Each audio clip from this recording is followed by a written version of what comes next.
Hannah Campbell's train pulled into Silveridge Station 24 hours late, her heart pounding with the terror of disappointing a man she'd never met.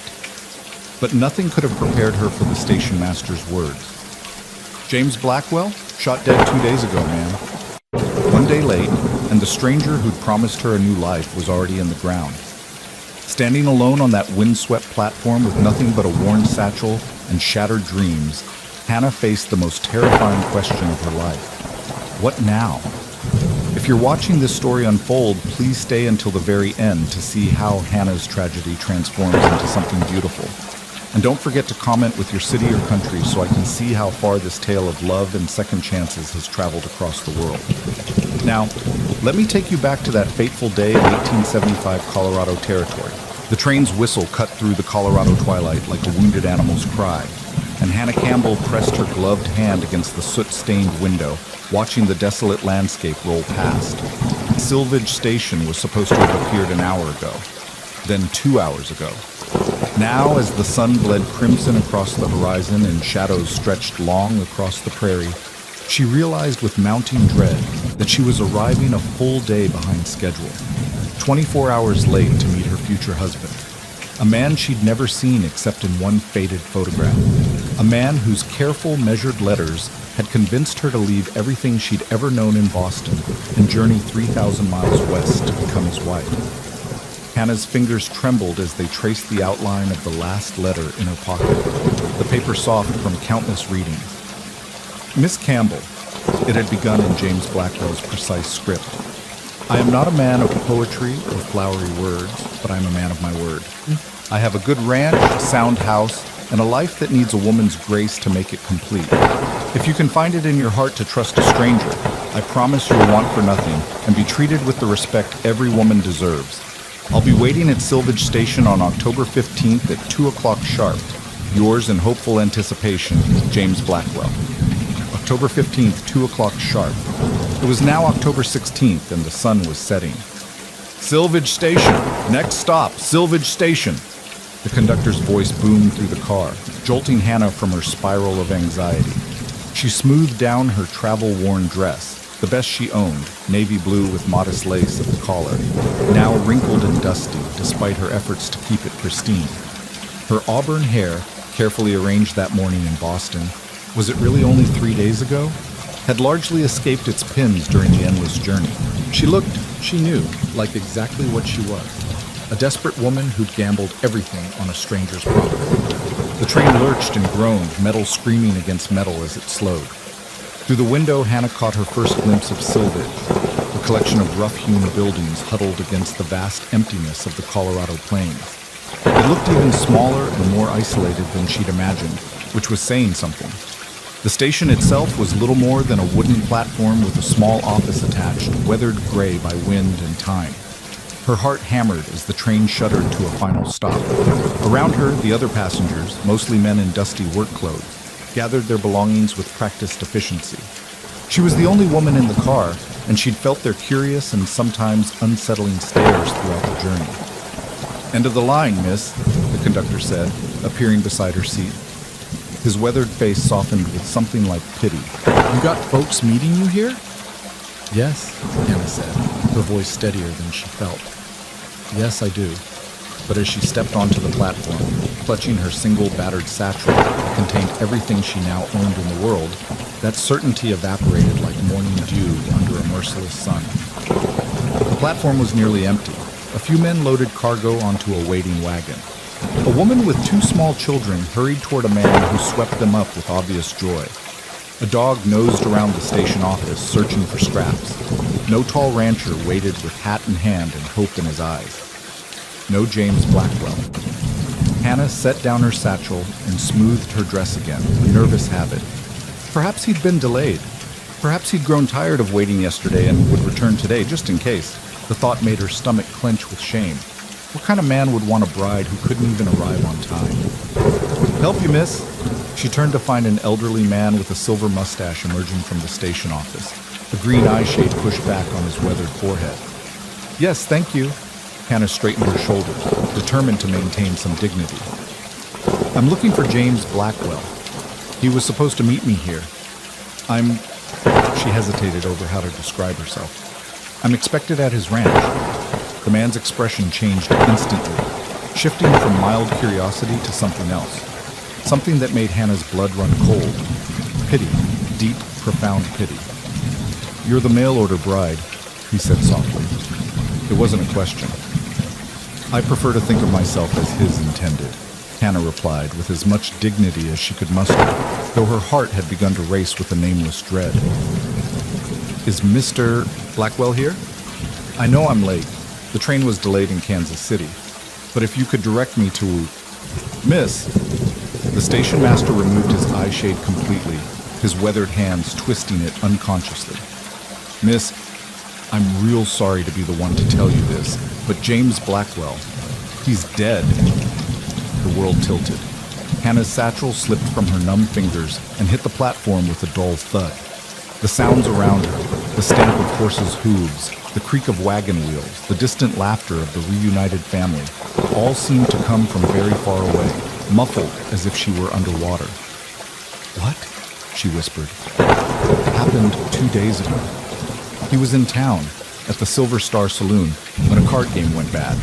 Stranger accused him of cheating, which was a damn lie, pardon my language, miss. James Blackwell was as honest as they come. But this fella, he was drunk and mean, and before anyone could stop him, he drew his gun. The station master shook his head sadly. James was dead before he hit the floor, shot through the heart. 2 days ago. While Hannah had been on a train somewhere in Kansas, worrying about arriving on time and making a good impression, the man who'd promised her a future had been bleeding out on the saloon floor. I see, Hannah heard herself say, though she didn't see at all. The world had gone strange and distant, like she was watching herself from somewhere outside her own body. We buried him yesterday, up on the hill behind the church. Reverend Morrison gave him a real nice service. Half the town turned out. James was well liked around here. The station master's voice was kind but helpless. I'm powerful sorry, miss. You come all this way, and now... He didn't finish the sentence, but he didn't need to. Now what? The question hung in the air between them, vast and terrible. Hannah forced herself to think, though her mind felt sluggish, struggling through thick mud. She had $17.32 in her reticule. The train ticket back to Boston would cost...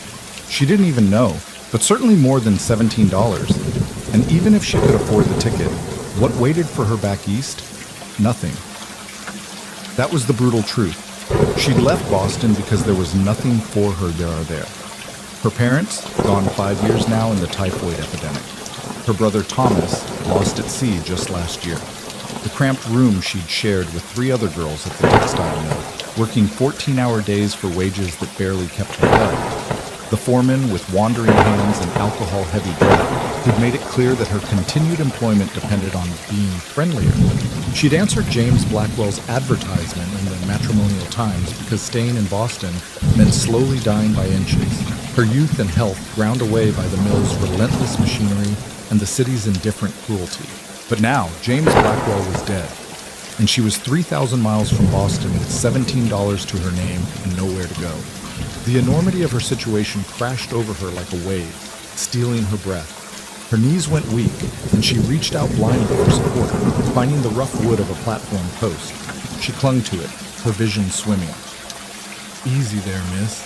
The station master gripped her elbow, steadying her. When's the last time you ate? Hannah tried to remember. A stale biscuit this morning? Or was that yesterday morning? The days had blurred together during the long journey. I'm not sure, she admitted. You're white as a ghost. Come on, let's get you inside and sitting down before you fall down. He guided her gently toward the station office, a small room that smelled of coal oil and tobacco. A pot-bellied stove radiated welcome warmth, and Hannah sank onto a hard wooden bench, her legs simply giving out beneath her. The station master disappeared, and Hannah sat in the gathering darkness, staring at nothing. Outside, the last of the day's light bled from the sky, leaving the world cold and gray. She should feel something, she thought distantly. Grief for James Blackwell, perhaps, though how could you grieve a stranger? Fear for her future? Anger at the cosmic joke of arriving one day too late? But she felt nothing, just a vast, hollow numbness. The station master returned with a tin cup of water and a cloth-wrapped bundle. My wife sent this over, says you're to eat every bite. It's her cornbread and some cold chicken. I couldn't possibly. You can and you will, miss. You eat that, and then we'll figure out what's to be done. The food tasted like sawdust in Hannah's mouth, but she forced herself to eat, knowing she'd need her strength for whatever came next. The station master busied himself with closing up the office for the night, giving her space to compose herself. She'd just finished the last of the cornbread when the door opened, bringing a gust of cold evening air and the figure of a man. A tall man, broad-shouldered and lean, with dark hair that needed cutting and several days' worth of stubble shadowing his jaw. He wore the practical clothes of a working rancher, worn denim pants, a faded blue shirt, a leather vest scarred by hard use. His boots were dusty, and his hands, when he removed his hat, showed the calluses and scars of constant labor. But it was his eyes that caught Hannah's attention, blue as a mountain lake, set in a face that was weathered and hard-lived but not unkind. Those eyes found her immediately, and something flickered in them. Recognition, perhaps, or pity. She was growing wearily familiar with pity. "Jed," the man said, nodding to the station master, then turning fully to Hannah. "You're James's mail-order bride, aren't you?"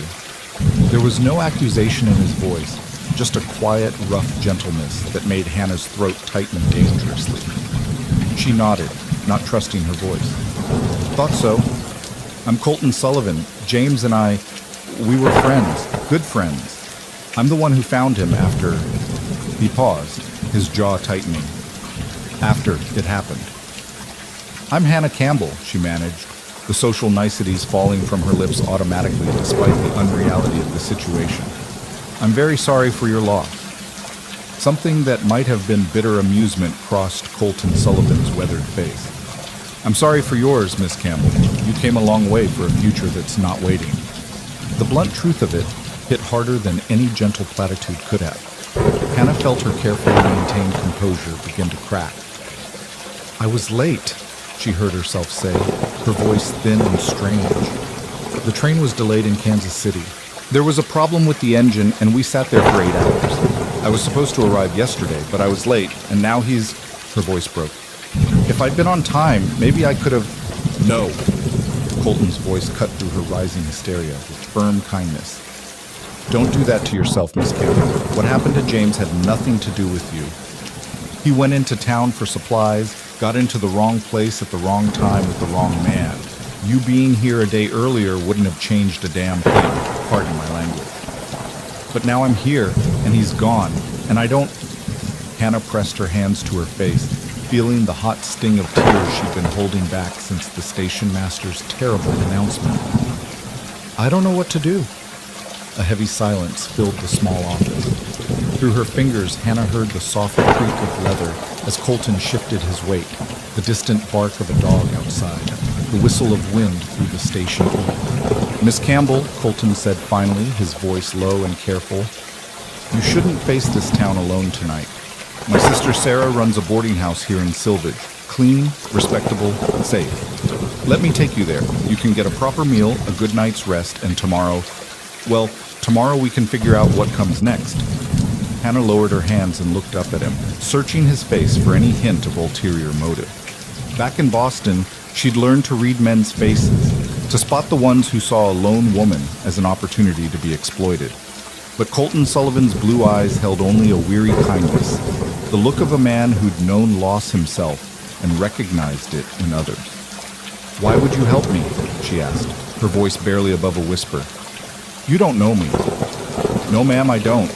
But James did. He chose you, wrote to you, waited for you. That means something." Colton turned his hat in his hands, his calloused fingers tracing the brim. "And my mother, God rest her soul, she raised me to know that you don't leave a woman stranded in a strange town with nowhere to go. That's not how decent people behave." The simple, straightforward decency of it broke something in Hannah. The tears she'd been fighting spilled over, hot tracks down her dusty cheeks. She wiped at them hastily, embarrassed by this display of weakness in front of strangers. "I apologize," she said, her voice catching. "I'm not usually so... I've just had rather a difficult day. I'd say that's putting it mildly, miss." Jed, the station master, spoke up from his corner, his voice gruff with sympathy. Colton's right. Sarah Sullivan's place is good and proper. You'll be safe there. Hannah drew a shaky breath and nodded. What choice did she have, really? She couldn't stay in the station office all night, and she certainly couldn't afford one of the town's hotels, assuming they'd even take a woman alone.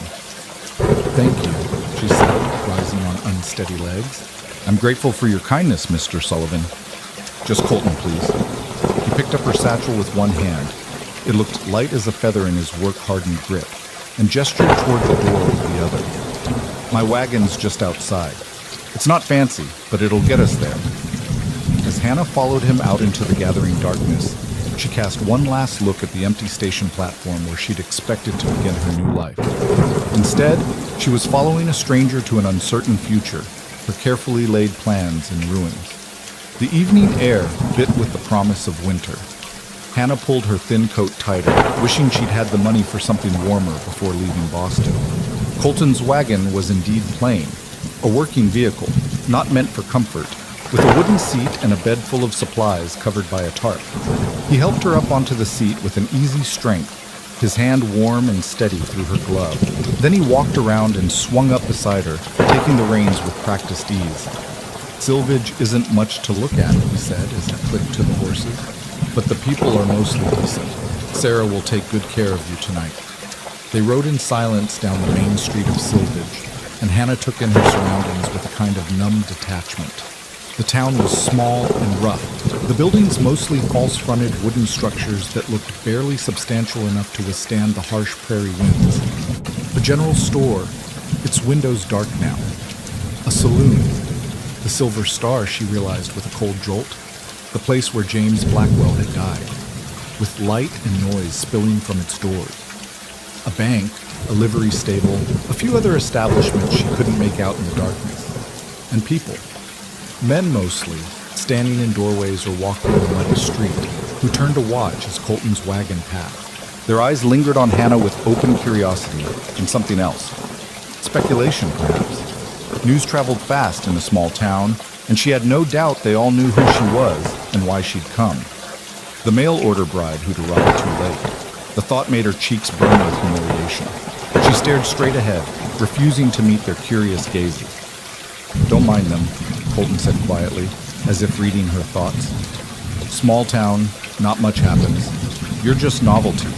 Give them something else to gossip about, and they'll forget all about you.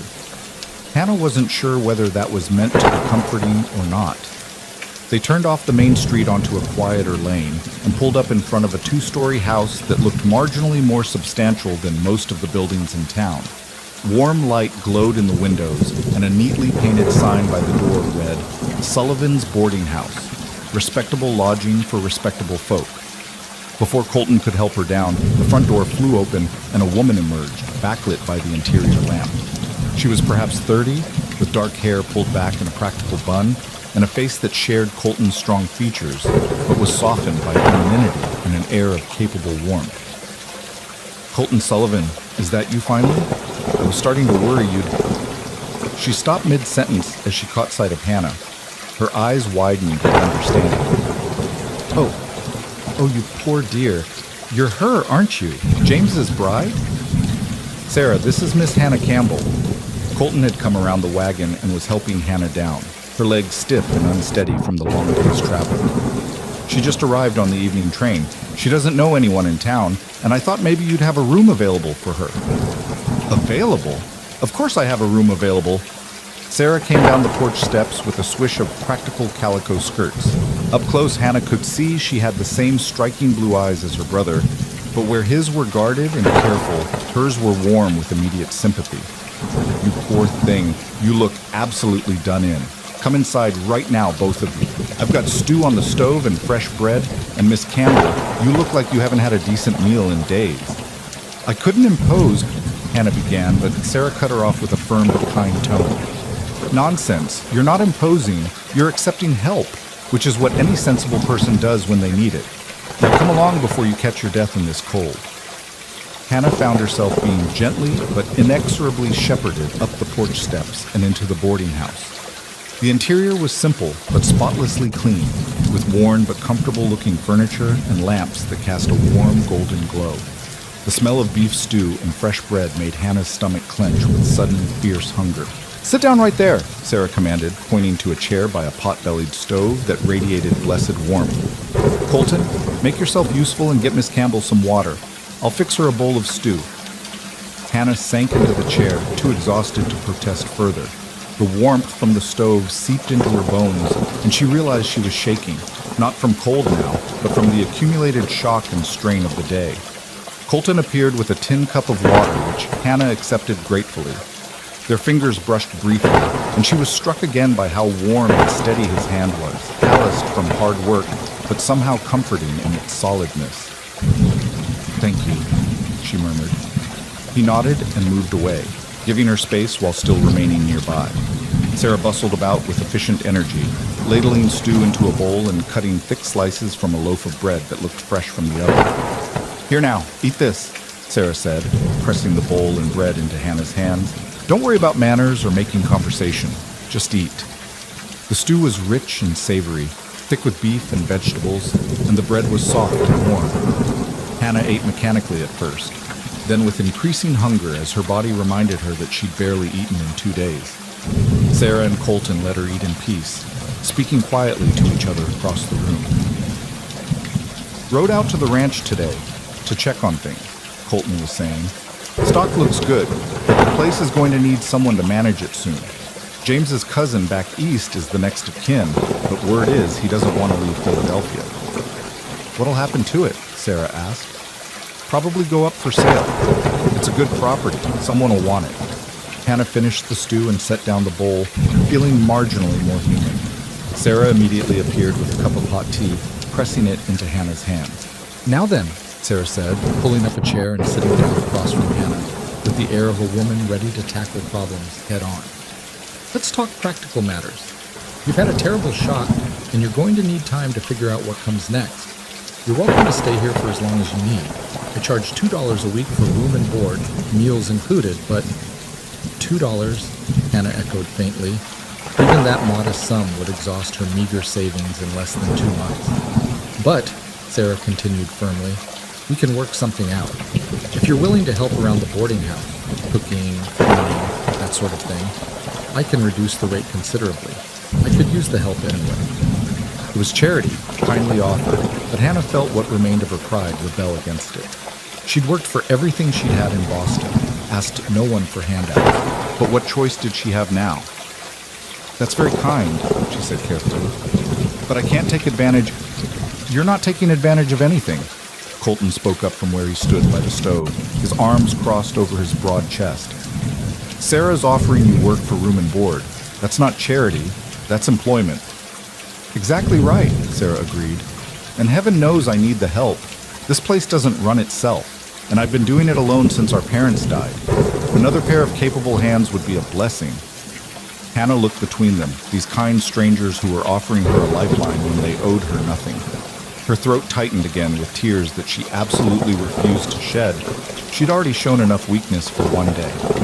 "Then I accept," she said, her voice steady despite everything. "And I promise you won't regret it. I'm a hard worker." "I don't doubt that for a moment," Sarah said warmly. "Any woman brave enough to travel 3,000 miles alone to start a new life has backbone." "Brave or foolish," Hannah said with a bitter twist to her lips. "I'm not sure which." "Brave," Colton said firmly. "Definitely brave." Their eyes met across the room, and something passed between them, a moment of understanding, of shared recognition. Colton Sullivan had known loss. She could see it in the set of his shoulders, in the way grief had carved lines around his eyes and mouth. He understood what it felt like to have the world shift beneath your feet, leaving you struggling for purchase on unfamiliar ground. "Well then, that's settled." Sarah stood briskly, ever practical. "Let me show you to your room, Miss Campbell. You need a good night's sleep. Everything looks better in the morning." Hannah doubted that anything would look better in the morning, but she followed Sarah up a narrow staircase to the second floor. The boarding house had 6 rooms, Sarah explained, 4 currently occupied by working men. All respectable, all keep to themselves. One that was Sarah's, and one that would now be Hannah's. "It's small but clean," Sarah said, opening a door at the end of the hall. I change the linens weekly, and there's fresh water in the pitcher. The privy is out back, and there's a washroom downstairs if you want a proper bath. I can heat water for you in the morning." The room was indeed small, barely large enough for the narrow bed, a washstand, and a simple wooden chair. But it was spotlessly clean, the bed made up with crisp white sheets, and a faded quilt in a wedding ring pattern folded at the foot. A single window looked out over the dark prairie. "It's perfect," Hannah said, and meant it. After the crowded, noisy room she'd shared in Boston, this simple space felt like a palace. "Thank you, Miss Sullivan. Truly. Just Sarah, please.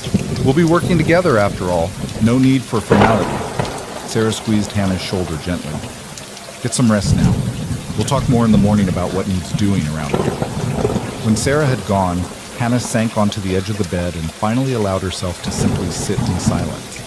The events of the day crashed over her in waves.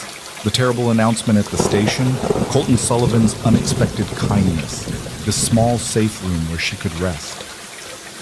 James Blackwell was dead. She was alone in a strange town, 3,000 miles from everything she'd known. And yet, she was here. She'd survived the journey, survived the devastating news, survived her first evening in Silvage. That was something, wasn't it? A foundation, however shaky, on which to build whatever came next. Hannah changed into her nightgown, the only other garment in her satchel besides the dress she'd worn, and braided her hair. She washed her face in the basin, watching the water turn gray with the dust and grime of travel. In the small mirror above the washstand, her reflection looked back at her, a woman of 24 with auburn hair, gray eyes, and a face that was pleasant enough but unremarkable. A woman who'd gambled everything on a stranger's promise and lost. But I'm still here, she thought. I'm still standing. It wasn't much, but it was something. She slipped between the cool sheets and blew out the lamp, plunging the room into darkness. Through the thin walls, she could hear the murmur of voices.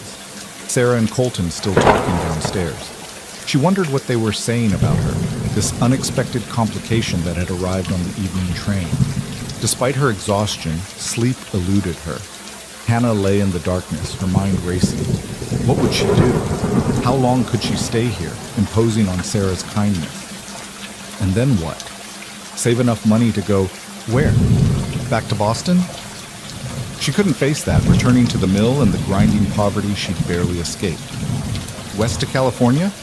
With what money? The questions circled endlessly, offering no answers.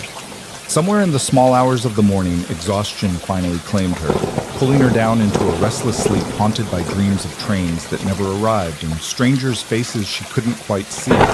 She woke to early morning light streaming through the window and the smell of coffee and frying bacon drifting up from below. For a moment she was disoriented, unable to remember where she was. Then memory came crashing back. Silvage, James Blackwell, dead. Hannah dressed quickly in her same travel-worn dress. She'd need to wash it soon. It was the only one she had, and splashed water on her face. Her reflection in the morning light looked haggard, dark circles under her eyes and her skin pale. She pinched her cheeks to bring some color to them, tied her hair back in a simple knot, and went downstairs. The boarding house's main room served as both parlor and dining area. A long table dominated the space, and Sarah was setting out plates and cutlery with practiced efficiency. She looked up as Hannah appeared and smiled warmly. "Good morning. I was just about to come wake you. Coffee?" "Please," Hannah said gratefully. She poured herself a cup from the pot on the stove and took a seat at the table. The coffee was strong and hot, exactly what she needed. Through the window, she could see Silvage coming to life in the morning light. Men heading to work, a woman with a basket hurrying toward what was probably the general store, a dog nosing through the muddy street. "The boarders have already eaten and gone to work," Sarah explained as she set plates of eggs, bacon, and thick slices of fried bread on the table. "They're early risers, most of them, but I always keep some warm for latecomers. Sit, eat." Hannah obeyed, finding that despite everything, she was hungry. The food was simple but good, and she ate steadily while Sarah bustled about, washing dishes and tidying up. "So," Sarah said eventually, settling into a chair across from Hannah with her own cup of coffee, "we should talk about what happens next."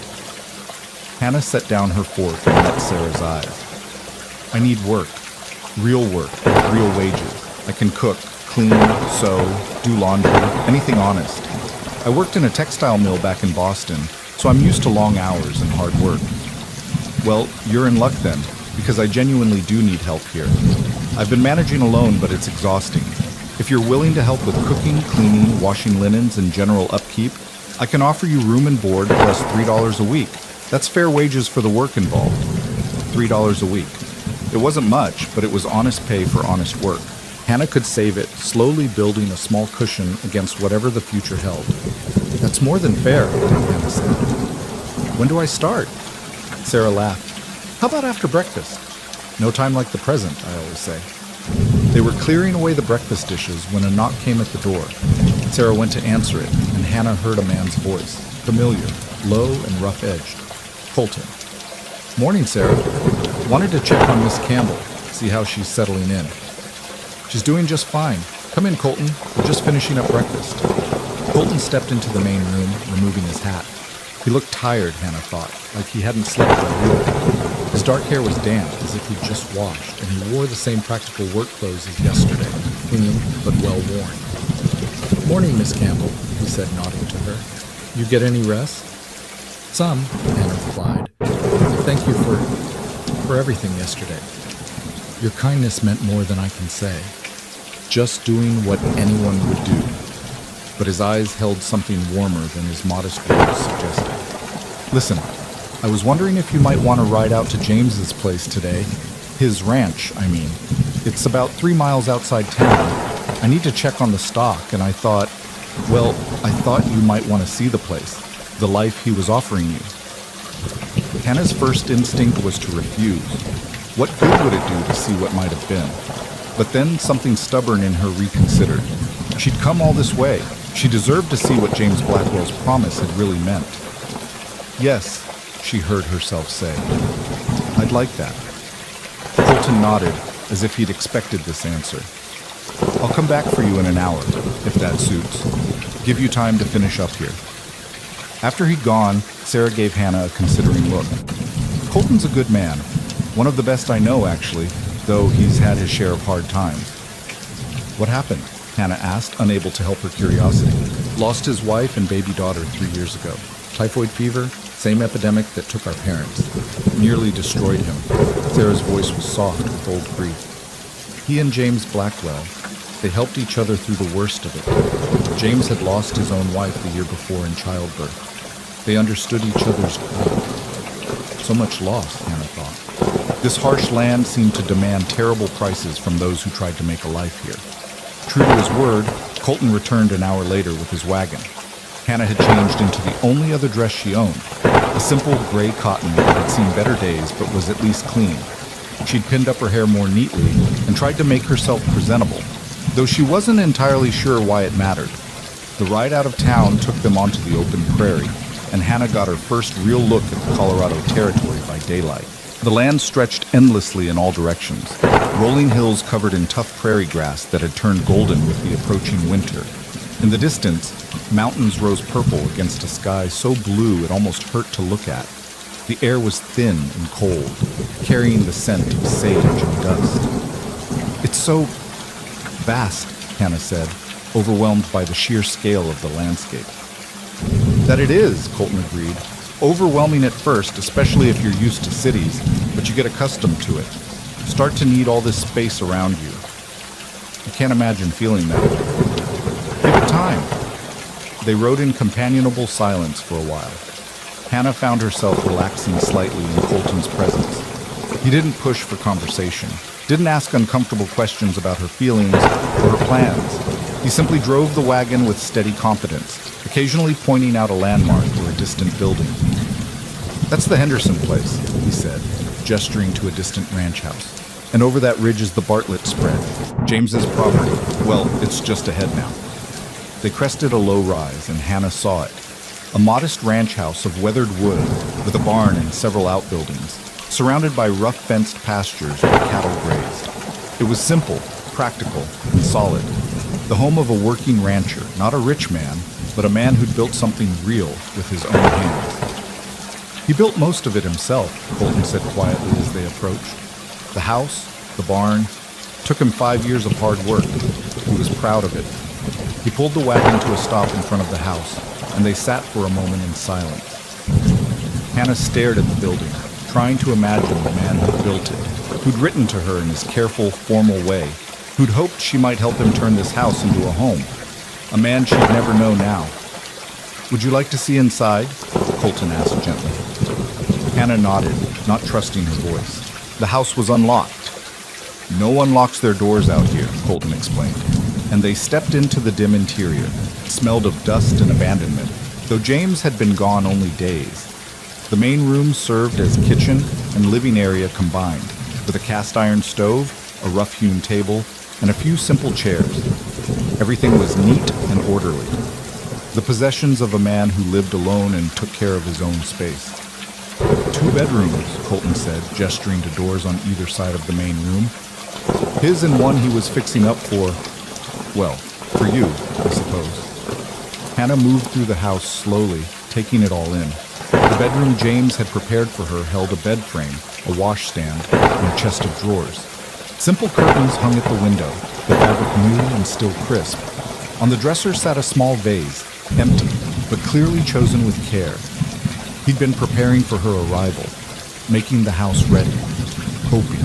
The full weight of the tragedy hit Hannah then, standing in that simple room. James Blackwell had been a real person, not just words on paper. He'd built this house, raised cattle, prepared a room for a bride he'd never met. He'd written careful letters and made promises he'd fully intended to keep. And then some drunk fool in a saloon had ended it all in a moment of senseless violence. It wasn't fair. But then Hannah was learning that fairness had nothing to do with how the world actually worked. "You all right?" Colton's voice came from the doorway, quiet and concerned. "I'm fine," Hannah said, though her voice wavered. "It's just, this was going to be my room, my home." "I know." She turned to face him. "Did you know him well, James?" "Well, as any man knows another, I suppose. He was a good man, honest, hardworking, fair in his dealings, quiet, kept to himself mostly, but he'd help a neighbor without being asked. After my wife and daughter died, he came by every day for a month, just to make sure I was eating, keeping the place running." Colton's jaw tightened with memory. "I owed him a debt I can never repay now." "He sounds like someone worth knowing." "He was. And he chose you, Miss Campbell. Out of all the women who might have answered his advertisement, he chose you. That tells me something about your character." Hannah wasn't sure what to say to that, so she said nothing. They went back outside where Colton checked on the cattle and the condition of the buildings, while Hannah stood in the yard looking out over the land James Blackwell had worked. The wind tugged at her hair and skirts, cold and relentless. In Boston, she'd been sheltered from weather by tall buildings and crowded streets. Here, there was nothing to block the wind's assault. This land, beautiful as it was, would be harsh and unforgiving. It would take strength to build a life here. Had she possessed that strength? She supposed she'd never know now. "Miss Campbell," Colton called from near the barn. "Come see this." She walked over to find him standing beside a large oak tree near the house. Someone had built a bench beneath it, rough but solid, positioned to catch the afternoon sun. "James built this last month," Colton said. "Told me he wanted a place where his future wife could sit in the evenings, watch the sunset. He said every woman should have a peaceful spot of her own." The thoughtfulness of it broke Hannah's carefully maintained composure. She pressed her hand to her mouth, fighting tears, but they came anyway, silent, aching tears for a man she'd never known, for a future that would never be, for all the might-have-beens that would remain forever unanswered. Colton didn't try to stop her tears or offer empty platitudes.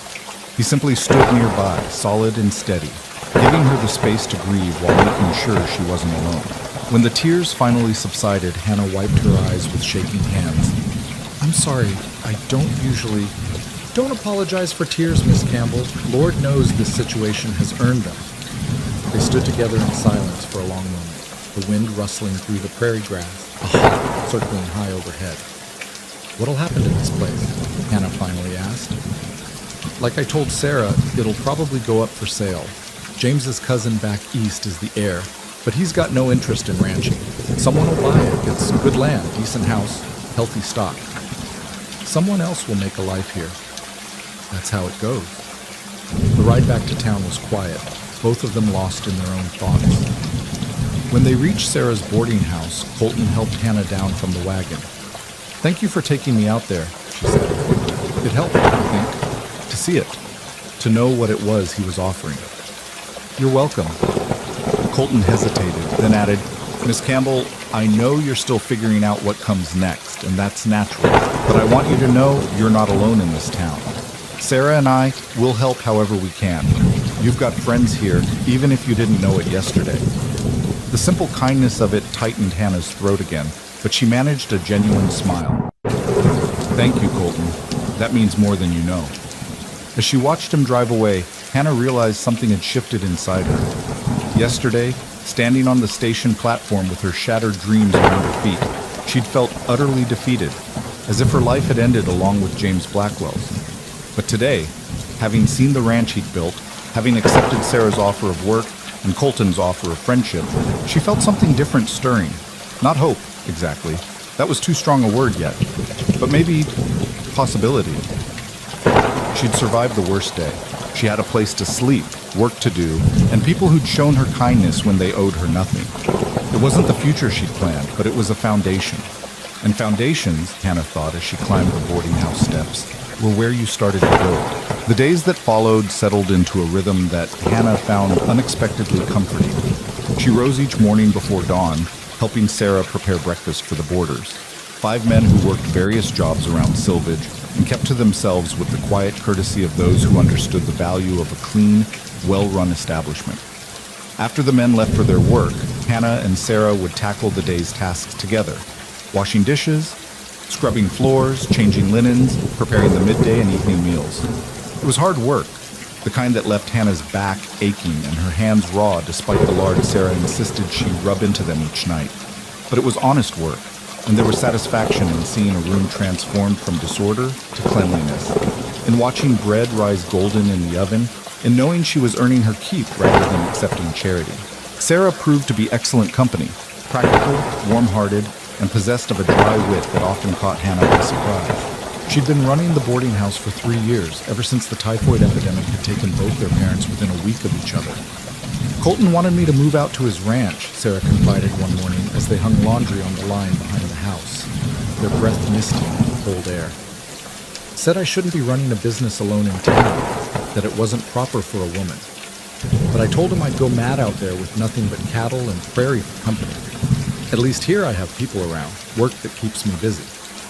"It must have been hard, though," Hannah said, pinning one of the boarder's shirts to the line. "Losing your parents and then managing all this alone. Hard doesn't begin to cover it. But you do what needs doing, don't you? That's what Mama always said. You put one foot in front of the other and you keep walking, even when you can't see where the path leads." Sarah's hand stilled on the sheet she was hanging, her expression distant. "I suspect you understand that better than most, Hannah." Hannah did understand. She'd been putting one foot in front of the other since her parents died, through her brother's death, through the grinding years at the mill, through the long journey west, and through the devastating news that had greeted her at the station. Keep walking, keep moving, because the alternative was to lie down and let the world roll over you. "I do," she said simply. They worked in companionable silence for a while, the autumn sun weak but welcome on their faces. Around them, Silvage went about its daily business. The ring of the blacksmith's hammer from the livery, the rattle of wagons on the main street, the distant lowing of cattle being driven somewhere. "Colton's been asking about you," Sarah said casually, though Hannah detected a note of careful interest in her voice. "Has he?" Hannah tried to keep her own tone neutral, though she felt a flutter of something in her chest. Curiosity, perhaps? Or maybe just gratitude for his continued kindness. Stops by every few days on some pretext or other. Needs to borrow sugar, wants to check if I need anything from the general store, happened to be passing and thought he'd say hello. Sarah's lips quirked in a knowing smile. "My brother's never been particularly subtle." Hannah felt heat rise in her cheeks. "I'm sure he's just being neighborly. He was James's friend, and he probably feels some obligation to, Oh, he does feel an obligation," Sarah interrupted. "But not the kind you're thinking. Colton Sullivan doesn't do anything out of mere duty. If he's checking on you, it's because he wants to, not because he has to. Before Hannah could formulate a response to that, the back door opened and one of the boarders, Mr. Peterson, a clerk at the bank, poked his head out. "Pardon the interruption, Miss Sullivan, but there's someone here to see Miss Campbell." Hannah's heart jumped inexplicably. She exchanged a quick glance with Sarah, then hurried inside, smoothing down her apron and tucking a stray lock of hair behind her ear. In the boarding house's main room stood Colton, hat in hand, looking slightly uncomfortable in the domestic space. His eyes found Hannah immediately, and something in his expression eased. "Miss Campbell, I hope I'm not disturbing your work." "Not at all," Hannah said, very aware of Sarah hovering in the doorway behind her, making no pretense of not listening. "Is everything all right?" "Yes, fine. I was in town anyway, and I thought..." He trailed off, then seemed to gather himself. "I wondered if you might have time this afternoon to take a ride with me. There's something I'd like to discuss with you, a proposition of sorts." Sarah made a small, quickly stifled sound that might have been a laugh. Hannah shot her a quelling look before turning back to Colton. "A proposition?" "A business proposition," Colton clarified quickly, a faint flush creeping up his neck. "About employment. Paid employment," he added, as if worried she might think otherwise. Hannah's curiosity was thoroughly piqued now. "I suppose I could spare an hour or two this afternoon, Sarah?" "Oh, go on," Sarah said with an airy wave of her hand. "I can manage for a few hours. Heaven knows you've been working hard enough. You deserve a break." And so, an hour later, Hannah found herself once again sitting beside Colton in his wagon as they headed out of town. She'd changed into her better dress, the navy blue she'd worn when she arrived, and pinned her hair up more carefully than usual, telling herself it was simply about being presentable for a business discussion. The late October afternoon was crisp and clear, the sky that impossible blue she was beginning to associate with Colorado. The prairie grass rippled like water in the breeze, and in the distance the mountains stood sentinel against the horizon. "You're probably wondering what this is about," Colton said after they'd driven for a few minutes in silence. "The thought had crossed my mind," Hannah admitted. He was quiet for a moment, as if choosing his words carefully. "You know, I have a ranch about 5 miles out of town. Sullivan's Reach, I call it. It's not as big as some spreads around here, but it's a good operation. About 300 head of cattle, decent grazing land, a solid house." Hannah nodded, wondering where this was leading. "The thing is," Colton continued, "I'm running the place alone. After my wife died, I let the help go. Couldn't afford to keep paying wages when I was barely keeping myself together. But I'm managing better now, and the ranch is growing. I need help, but not the kind most ranchers need." "What kind do you need?" "A housekeeper. Someone to manage the domestic side of things. Cooking, cleaning, keeping the accounts and paperwork organized. I'm a fair hand with cattle and building and fixing, but the house is a disaster. I can barely cook more than bacon and beans, and my record keeping is a mess." He glanced at her, his blue eyes serious. "I'm offering you a job, Miss Campbell. Real employment with fair wages, room and board, and your own quarters separate from the main house. Everything proper and respectable." Hannah stared at him, her mind racing. Leave the boarding house? Move to a remote ranch with a man she barely knew? "I can see you're hesitant," Colton said. "And that's smart. You should be cautious. So here's what I'm proposing. Give it a month. Come work at the ranch for 30 days, and if you don't like it, if it doesn't suit you, I'll pay your wages and your train fare to wherever you want to go. You'll have earned enough to give you real options." "What would the wages be?" Hannah asked, trying to keep her voice businesslike despite the way her heart was hammering. $15 a month, plus room and board. That's fair for a live-in housekeeper in these parts." $15. More than she'd ever earned in Boston. More than the $3 a week Sarah was paying her. In a few months, she could save enough to truly choose her future rather than simply surviving day to day. "Why me?" Hannah asked. "You could hire anyone in town." Colton was quiet for a moment, guiding the horses around a rough patch in the trail. "Because you need the work, and I need the help. Because I know you're a hard worker. Sarah's told me how much you've been doing at the boarding house. And because..." He paused, then continued more quietly. "Because James trusted you enough to ask you to share his life. That tells me you're someone worth trusting." The mention of James sent a pang through Hannah's chest. She'd been in Sylvage almost 2 weeks now, and the sharp edge of that initial grief had dulled to a persistent ache. She'd visited his grave once, a simple marker on the hill behind the church, and left wildflowers she'd gathered from the prairie. "I'd need to think about it," Hannah said finally, "and talk to Sarah. She's counting on my help at the boarding house. Of course, take all the time you need." Colton pulled the wagon to a stop at a spot where the land rose slightly, offering a view across the rolling prairie. Bum! But now you're thinking maybe you should see the place. Sullivan's Reach is just over that ridge. They drove on, cresting the rise, and Hannah caught her first glimpse of Colton's ranch. It was larger than James's had been, a sturdy 2-story house painted white with a wide porch wrapped around the front.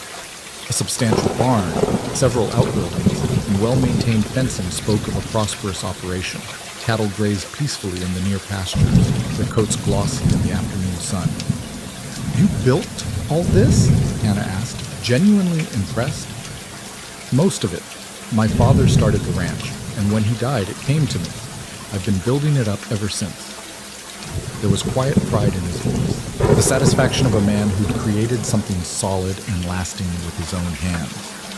As they approached the house, Hannah noticed details that suggested a woman's long absence. Peeling paint around the windows, a flower bed choked with weeds, curtains hanging crooked in the windows. The porch, while structurally sound, was dusty and cluttered with various tools and equipment. Colton seemed to read her thoughts. "Like I said, the house needs work. I've been focusing on the operation itself, the stock, the land, the barn, and outbuildings. The house, well, it's just me, so I haven't paid it much mind." He helped her down from the wagon, and Hannah was again struck by how solid and warm his hand felt, how easily he steadied her. She pulled her shawl tighter against the afternoon chill and followed him up onto the porch. "The door sticks a bit," Colton said, shouldering it open. "I keep meaning to plane it down." The interior of the house was dim, the curtains drawn against the sun. As Colton moved through the main room opening curtains and lighting lamps, Hannah took in her surroundings with growing dismay. The man hadn't been exaggerating about the state of things. The front room, which should have been a welcoming parlor, was cluttered with papers, tools, spare tack, and various items that seemed to have been set down and forgotten. A thick layer of dust covered every surface, and cobwebs draped the corners. The kitchen was worse, dishes piled in a dry sink, the stove crusted with burnt-on food, the floor gritty beneath her feet. "I know it's bad," Colton said, sounding almost apologetic. "I warned you." "It's not bad," Hannah said automatically, then caught herself. "All right, it's terrible, but it's nothing that soap, water, and hard work can't fix." She moved through the downstairs, her practical mind already cataloging what needed doing. The house itself was well built and spacious. A large front room that could be a proper parlor, a generous kitchen with a good stove and plenty of workspace, a small office or library off to one side, and what looked like a mudroom at the back. "Upstairs is 3 bedrooms, Colton explained, following as she explored. "My room, a guest room that hasn't been used in years," and paused at the base of the stairs, his expression tightening. "And the room that was my daughter's. I don't go in there much." Hannah heard the grief beneath the carefully neutral words. Sarah had told her about Colton's loss, his wife and baby daughter taken by typhoid fever. 3 years wasn't so long when you were mourning a child. "You don't have to show me," she said gently.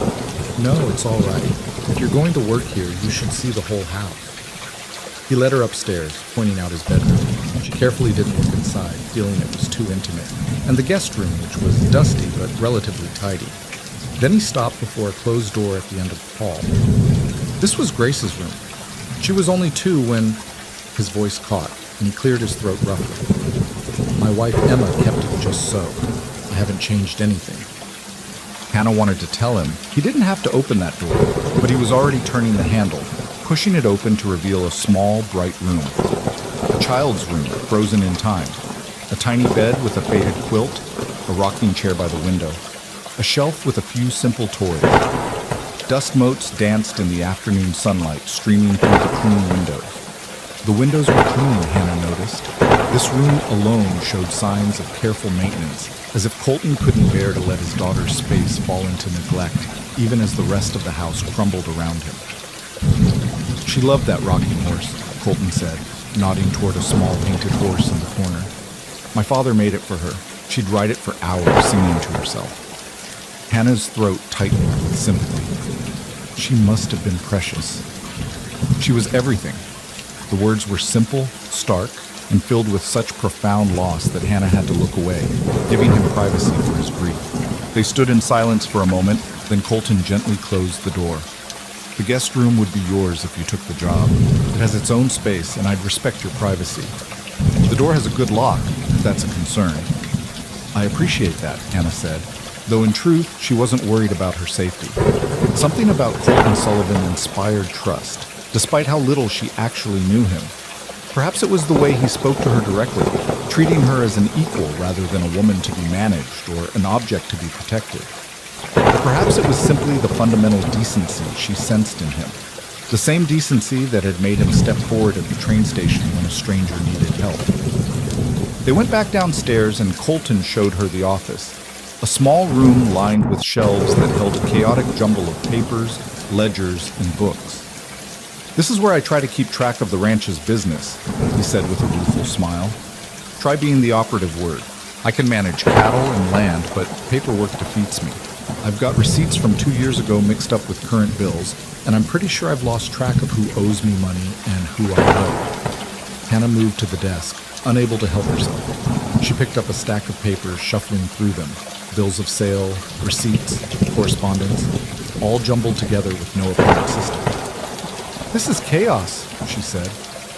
I know. No, I mean, this is actual chaos. How do you function? Not well, Colton admitted. I probably lost money because I couldn't find the right paperwork when I needed it. And I know I'm late paying some suppliers because I can't find their invoices. Hannah set down the papers and turned to face him, her decision crystallizing. If I took this position, and I'm not saying I am, but if I did, I'd need complete control over the household and the paperwork. I can't work effectively if you're going to second-guess every decision. You'd have it, Colton said immediately. The house and the office would be your domain. I'd stay out of your way. And the arrangement would be entirely professional. I'd be an employee, not... She trailed off, not quite sure how to articulate what she meant. Not a companion, not a substitute wife, not a woman being slowly courted under the guise of employment. Not anything but an employee, Colton finished for her. I give you my word on that, Miss Campbell. This is a business arrangement, pure and simple. I need help. You need work. That's all. Hannah studied his face, searching for any hint of deception or hidden agenda. But his blue eyes met hers steadily, honest and clear. I'll need to discuss it with Sarah, she said. And I'd want to start with just the 1-month trial, like you suggested. If it doesn't work out for either of us, I need to know I can leave without hard feelings. Agreed. Colton extended his hand. Is that a yes, then?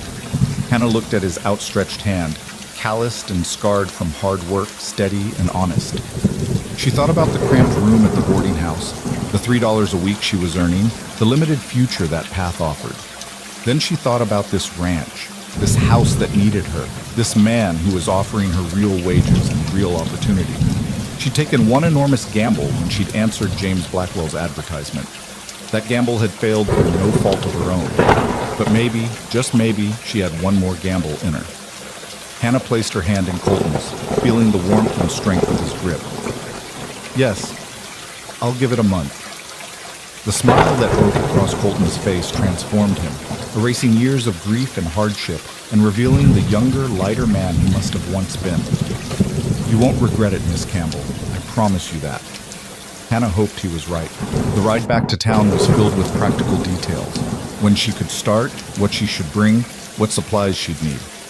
Colton was clearly relieved to have the decision made, and he talked more freely than Hannah had heard him before, describing the ranch's operations and his hopes for its future.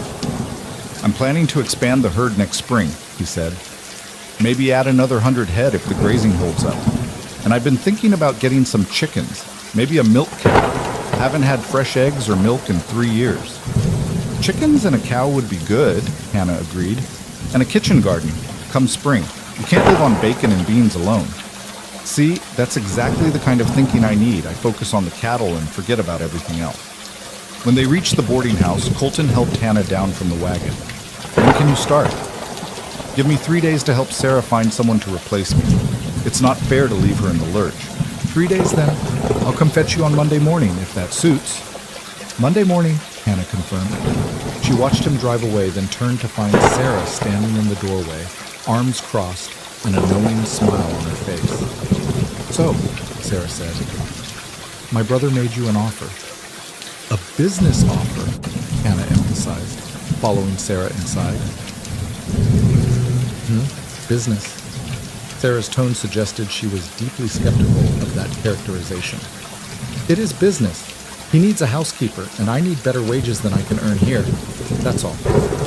If you say so. Sarah moved to the kitchen and began preparing tea, her movements brisk and practiced. Though I'll point out that Colton hasn't shown the slightest interest in hiring help for 3 years, and then you arrive in town and suddenly he desperately needs a housekeeper. The house is in terrible condition, Hannah protested. He genuinely does need help. Oh, I don't doubt that. Sullivan's reach has been falling apart since Emma died. I've been telling him for years to hire someone, but he always refused. Until now. Sarah set 2 cups on the table and poured the tea, her expression softening. I'm not teasing you to be mean, Hannah. Colton's my brother, and I love him. Watching him these past 3 years has been like watching someone slowly drown. He goes through the motions, keeps the ranch running, but there's been no life in him, no joy, until recently. Recently? Hannah's heart beat a little faster. Since you arrived, actually.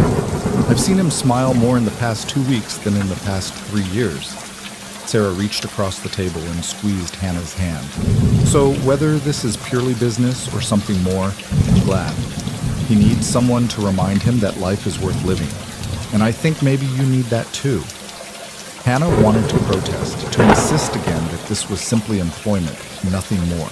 But something stopped her. The memory of Colton's smile when she'd agreed to work for him. The way her heart had jumped when Mr. Peterson announced she had a visitor. The strange comfort she felt in Colton's presence. I barely know him, she said instead. That can change. If you want it to. Did she want it to? Hannah wasn't sure. James Blackwell had been a stranger too, and she'd been prepared to marry him based on nothing more than letters and hope. But that had been different. A practical arrangement, a solution to mutual need. This felt different somehow, more complicated and uncertain. I should focus on the work, Hannah said finally. The rest? Well, we'll see, Sarah smiled. Fair enough. Now let's talk about finding someone to help me around here. I know a few women in town who might be interested. The next 3 days passed in a blur of activity. Sarah did indeed find someone to help at the boarding house, a widow named Mrs. Fletcher, who'd been looking for work and living situations. Hannah spent time showing her the routines, introducing her to the boarders, explaining Sarah's preferences for how things should be done. She also made a trip to the general store, using some of her carefully hoarded savings to purchase a few items she'd need at the ranch. A sturdy work apron, some basic sewing supplies, a new bar of lye soap. The store owner, a shrewd-eyed man named Mr. Peterson, regarded her with open curiosity. Heard you're going to work out at Sullivan's Reach, he said as he wrapped her purchases. News traveled fast in small towns, apparently. That's right. Good man, Colton Sullivan. Had a rough time of it, but he's steady. Honest. Pays his bills on time, which is more than I can say for some ranchers around here. Mr. Peterson handed over the wrapped package. Place could use a woman's touch, though. Been going to seed since his wife passed. Hannah was learning that everyone in Sylvage had an opinion about everyone else, and they weren't shy about sharing those opinions. She thanked Mr. Peterson and left, very aware of the eyes that followed her down the street. On Sunday, her last day before starting at the ranch, Hannah attended church services for the first time since arriving in Sylvage. The small wooden church was packed with ranchers and townspeople, all dressed in their Sunday best. Reverend Morrison, a kind-faced man in his 50s, preached a sermon about new beginnings in God's mysterious ways. Hannah sat with Sarah, very aware of the curious glances from the other congregants. After the service, several women approached her, some with genuine welcome, others with thinly veiled nosiness. "So you're the mail-order bride who arrived too late," one sharp-featured woman said, making it sound almost like an accusation.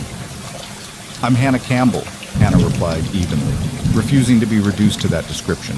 "And now you're going to work for Colton Sullivan," the woman continued, her tone suggesting something scandalous about the arrangement. "I am. He needs a housekeeper, and I need employment." "Quite convenient, isn't it?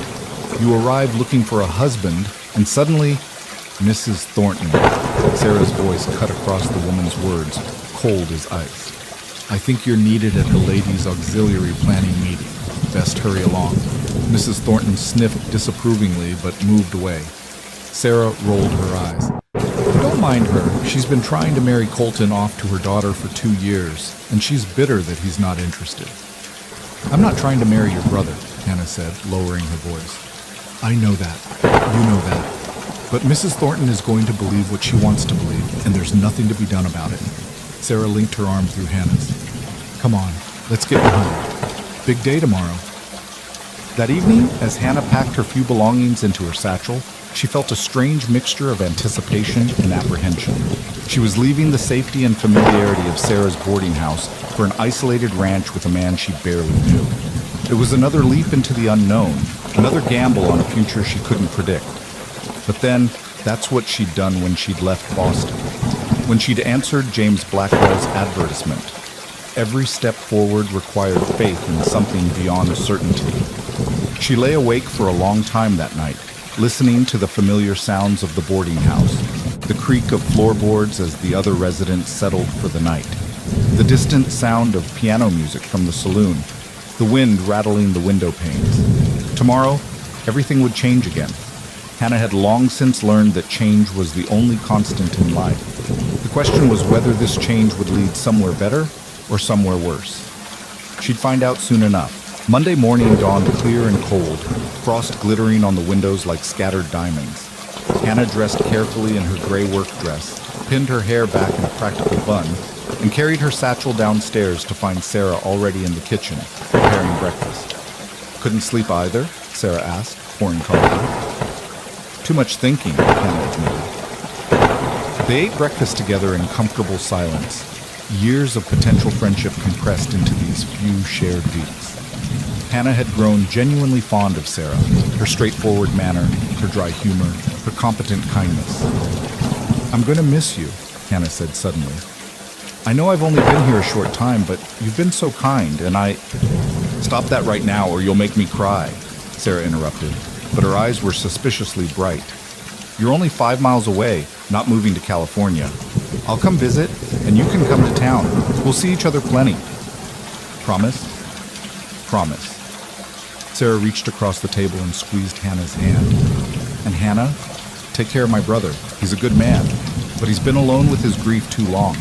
Maybe you can help him find his way back to living." Before Hannah could respond, the sound of wagon wheels announced Colton's arrival. Her stomach fluttered with nervous anticipation as she gathered her belongings.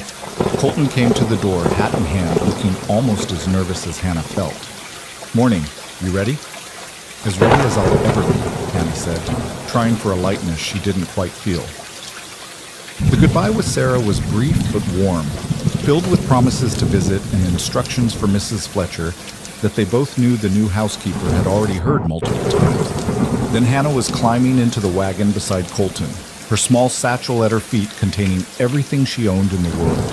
As they drove out of town, the sun breaking free of the horizon and painting the prairie gold, Hannah looked back once at Silvage.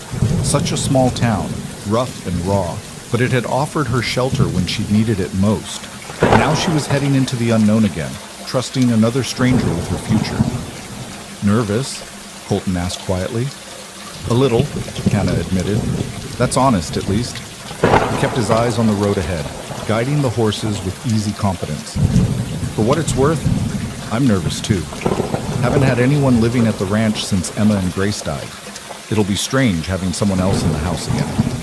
The admission made Hannah relax slightly. At least she wasn't alone in her uncertainty. They rode in silence for a while. The only sounds, the creak of the wagon, the jingle of harness, and the wind rushing through the prairie grass. The landscape that had seemed so alien and overwhelming when Hannah first arrived was becoming familiar now. The roll of the hills, the endless stretch of sky, the way the morning light turned everything to gold.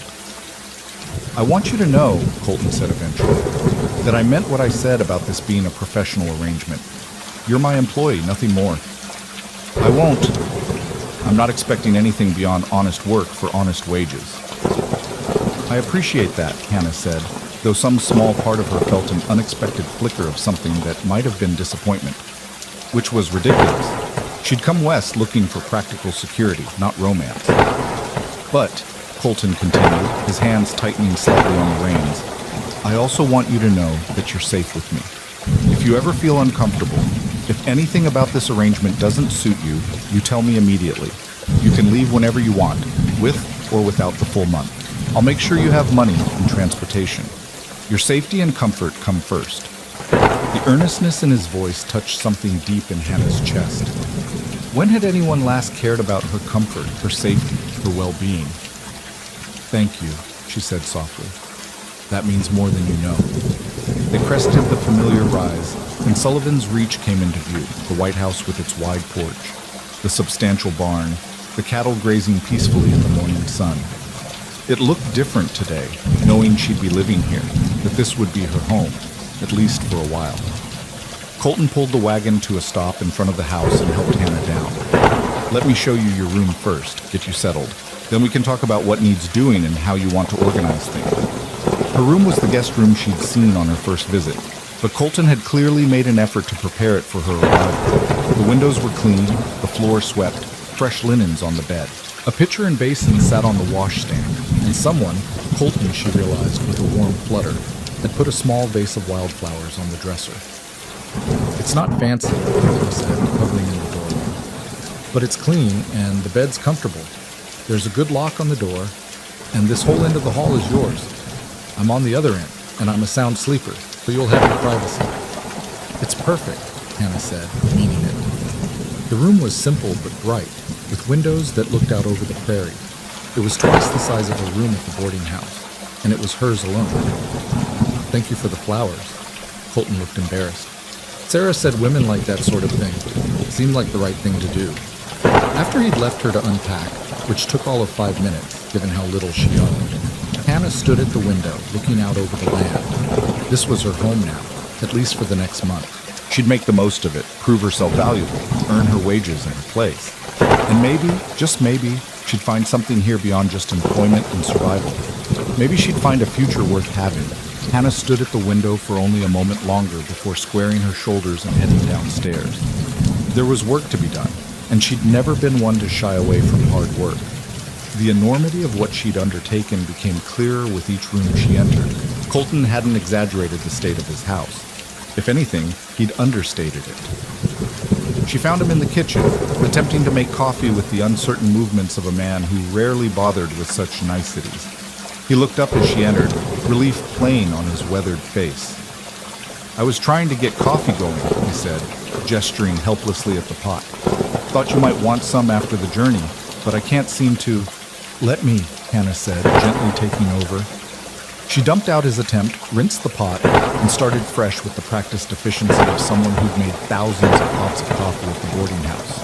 Within minutes, the rich aroma filled the kitchen, and she was pouring 2 cups. Colton accepted his gratefully, wrapping his work-roughened hands around the warm tin cup. "I can see I made the right choice hiring you." "It's just coffee," Hannah said, but she smiled despite herself. "It's the best coffee I've had in 3 years." He took another sip, then set down his cup. "So, where do you want to start?" Hannah looked around the kitchen. The crusted stove, the pile of dishes, the gritty floor, cobwebs in the corners, and felt momentarily overwhelmed. Then her practical nature reasserted itself.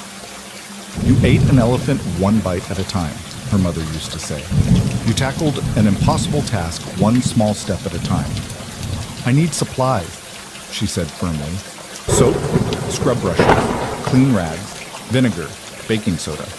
And I'll need to know where you keep your linens, if you have any clean ones left." "There's a supply closet off the mudroom," Colton said. "I think there's soap and such in there, though I can't promise it's well stocked And there's linens in the chest upstairs, but I honestly don't know what condition they're in. All right, why don't you show me where everything is, and then I'd suggest you go about your regular work. I'll call you when I have lunch ready. Something that might have been relief or amusement flickered across Colton's face. You're taking charge already. You said the house was my domain, Hannah reminded him. That means I run it as I see fit, unless you've changed your mind. Not at all. It's been a long time since anyone told me what to do in my own house. But there was no resentment in his voice, only a kind of wondering relief, as if he'd been carrying a burden so long he'd forgotten what it felt like to set it down. He showed her the supply closet, which did indeed contain soap and various cleaning supplies, though everything was disorganized and some items were so old they'd hardened into uselessness. The linen chest upstairs was better.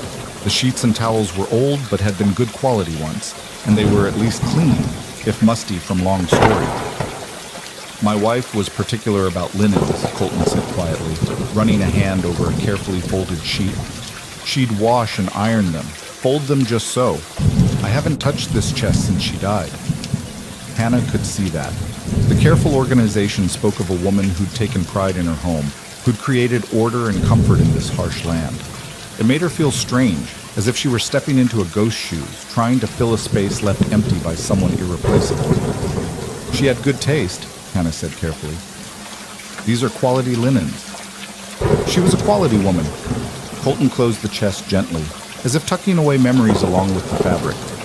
All right, I'll leave you to it. I've got to check on the cattle in the north pasture and mend some fence. I'll be back around midday.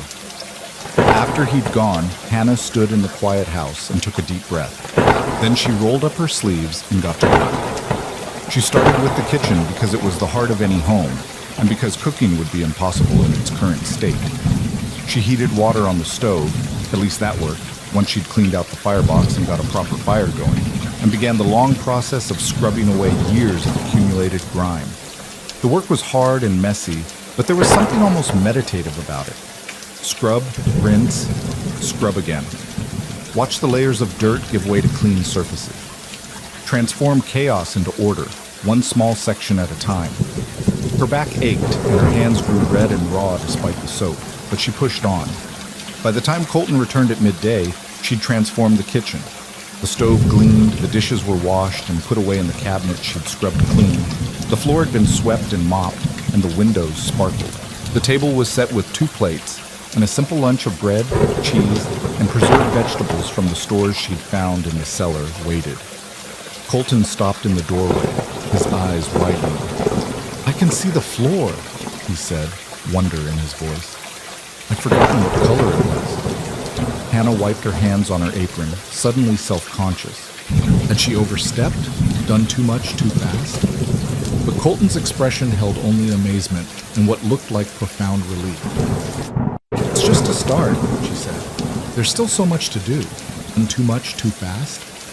But Colton's expression held only amazement and what looked like profound relief. "It's just a start," she said. "There's still so much to do. It's a miracle, is what it is." He removed his hat and hung it on a peg by the door, a peg she'd cleared of the accumulated debris that had been hanging there. "Miss Campbell, I don't know what I did to deserve having you show up on that train, but I'm grateful for it." Something warm unfurled in Hannah's chest at his word. When was the last time someone had been grateful for her presence? At the mill, she'd been interchangeable, replaceable. Here, he was making a difference. They ate lunch together at the now clean table, and Hannah asked him about the ranch's operation. Colton relaxed as he talked about his cattle, his land, his plans for the future. He knew ranching the way some men knew books, intimately, passionately, with the deep understanding that came from years of close attention. "I want to build something lasting," he said, staring out the window at his land. "Something that matters. After Emma and Grace died, I almost gave up. Thought about selling out, heading back east. But this land, it gets in your blood, and I couldn't abandon what my father built, what Emma loved." "It's a good goal," Hannah said, "though. Building something lasting. That's what everyone wants, isn't it? To leave something behind that matters." "Is that what you want?" Colton asked, his blue eyes curious. Hannah considered the question. What did she want? She'd spent so long just trying to survive that she hadn't let herself want much beyond safety and security. I suppose I want to matter, she said finally. To have a place where I'm needed, where my presence makes a difference. To not be invisible anymore. Colton nodded slowly. You're not invisible here, Miss Campbell. I can promise you that. The afternoon passed in more work. Hannah tackled the parlor next, and it was like excavating an archaeological site, layer after layer of accumulated debris, revealing the bones of what had once been a pleasant room. She found good furniture under the piles, discovered curtains that just needed washing, unearthed a beautiful rug that would be handsome once it was beaten clean and aired out. As the sun began to set, painting the prairie in shades of gold and amber, Hannah heard Colton come in from his work. She was on her hands and knees scrubbing the parlor floor, her hair escaping its pins and her dress soaked with wash water. Miss Campbell, his voice made her look up. He stood in the doorway, his expression unreadable. You need to stop. Hannah sat back on her heels, suddenly aware of how exhausted she was. Her back screamed in protest, her hands throbbed, and she was fairly certain she had blisters forming. There's still so much to do, she protested weakly, and it'll still be there tomorrow. You've done more in one day than I've managed in 3 years. He crossed the room and extended his hand to help her up. Come on, you need to rest, and I need to make dinner. You don't know how to cook, Hannah said, accepting his hand. His grip was warm and strong, steadying her as her stiff legs protested standing. I can manage bacon and beans. It won't be fancy, but it'll fill us up. They went to the kitchen together, and Hannah sank into a chair while Colton moved about with surprising competence, building up the fire in the stove and setting a pan to heat. He was right. His cooking was basic, but it was hot and filling, and Hannah was too tired to be particular. I'll teach you to cook properly, she said around a mouthful of beans. Basic things at least, so you don't starve if I'm ever sick or gone to town. I'd appreciate that. Colton refilled her coffee cup without being asked, though I hope you're not planning on being sick or gone too often. They ate in comfortable silence as darkness fell outside and lamplight made the clean kitchen feel warm and almost cozy. Hannah found herself relaxing in a way she hadn't since arriving in Colorado. There was something peaceful about sitting in this kitchen with this quiet man, sharing a simple meal after a day of honest work. Can I ask you something? Colton said eventually, setting down his fork. Of course. What made you answer James's advertisement? I know circumstances back east must have been difficult, but still, coming all this way to marry a stranger takes courage, or desperation, or both. Hannah considered how much to tell him, but he'd been honest with her about his grief, his struggles. She owed him the same honesty. Both, she admitted. After my parents died, I had to work in the textile mill to survive. 14-hour days, 6 days a week, for wages that barely kept me fed and housed. The conditions were terrible, the air thick with lint, the machinery dangerous. Girls lost fingers, sometimes hands. Some got sick from breathing that air day after day and never recovered. Colton's jaw tightened as he listened. And the foreman, Hannah continued, her voice hardening. He thought a woman alone was fair game for his attentions. When I refused him, he made my life miserable, found reasons to dock my pay, gave me the worst assignments, made it clear I could lose my position entirely if I didn't cooperate. He hurt you? Colton's voice was dangerously quiet. He tried. I fought him off, but I knew it was only a matter of time before he tried again, or before I lost my job for refusing him. I was trapped, couldn't afford to leave, couldn't afford to stay. Then I saw James's advertisement in the Matrimonial Times. She wrapped her hands around her coffee cup, taking comfort in its warmth. It offered an escape, a new life, a fresh start. Maybe not love, but safety and security with a man who promised to treat me with respect. That seemed like enough. It should have been more than enough, Colton said.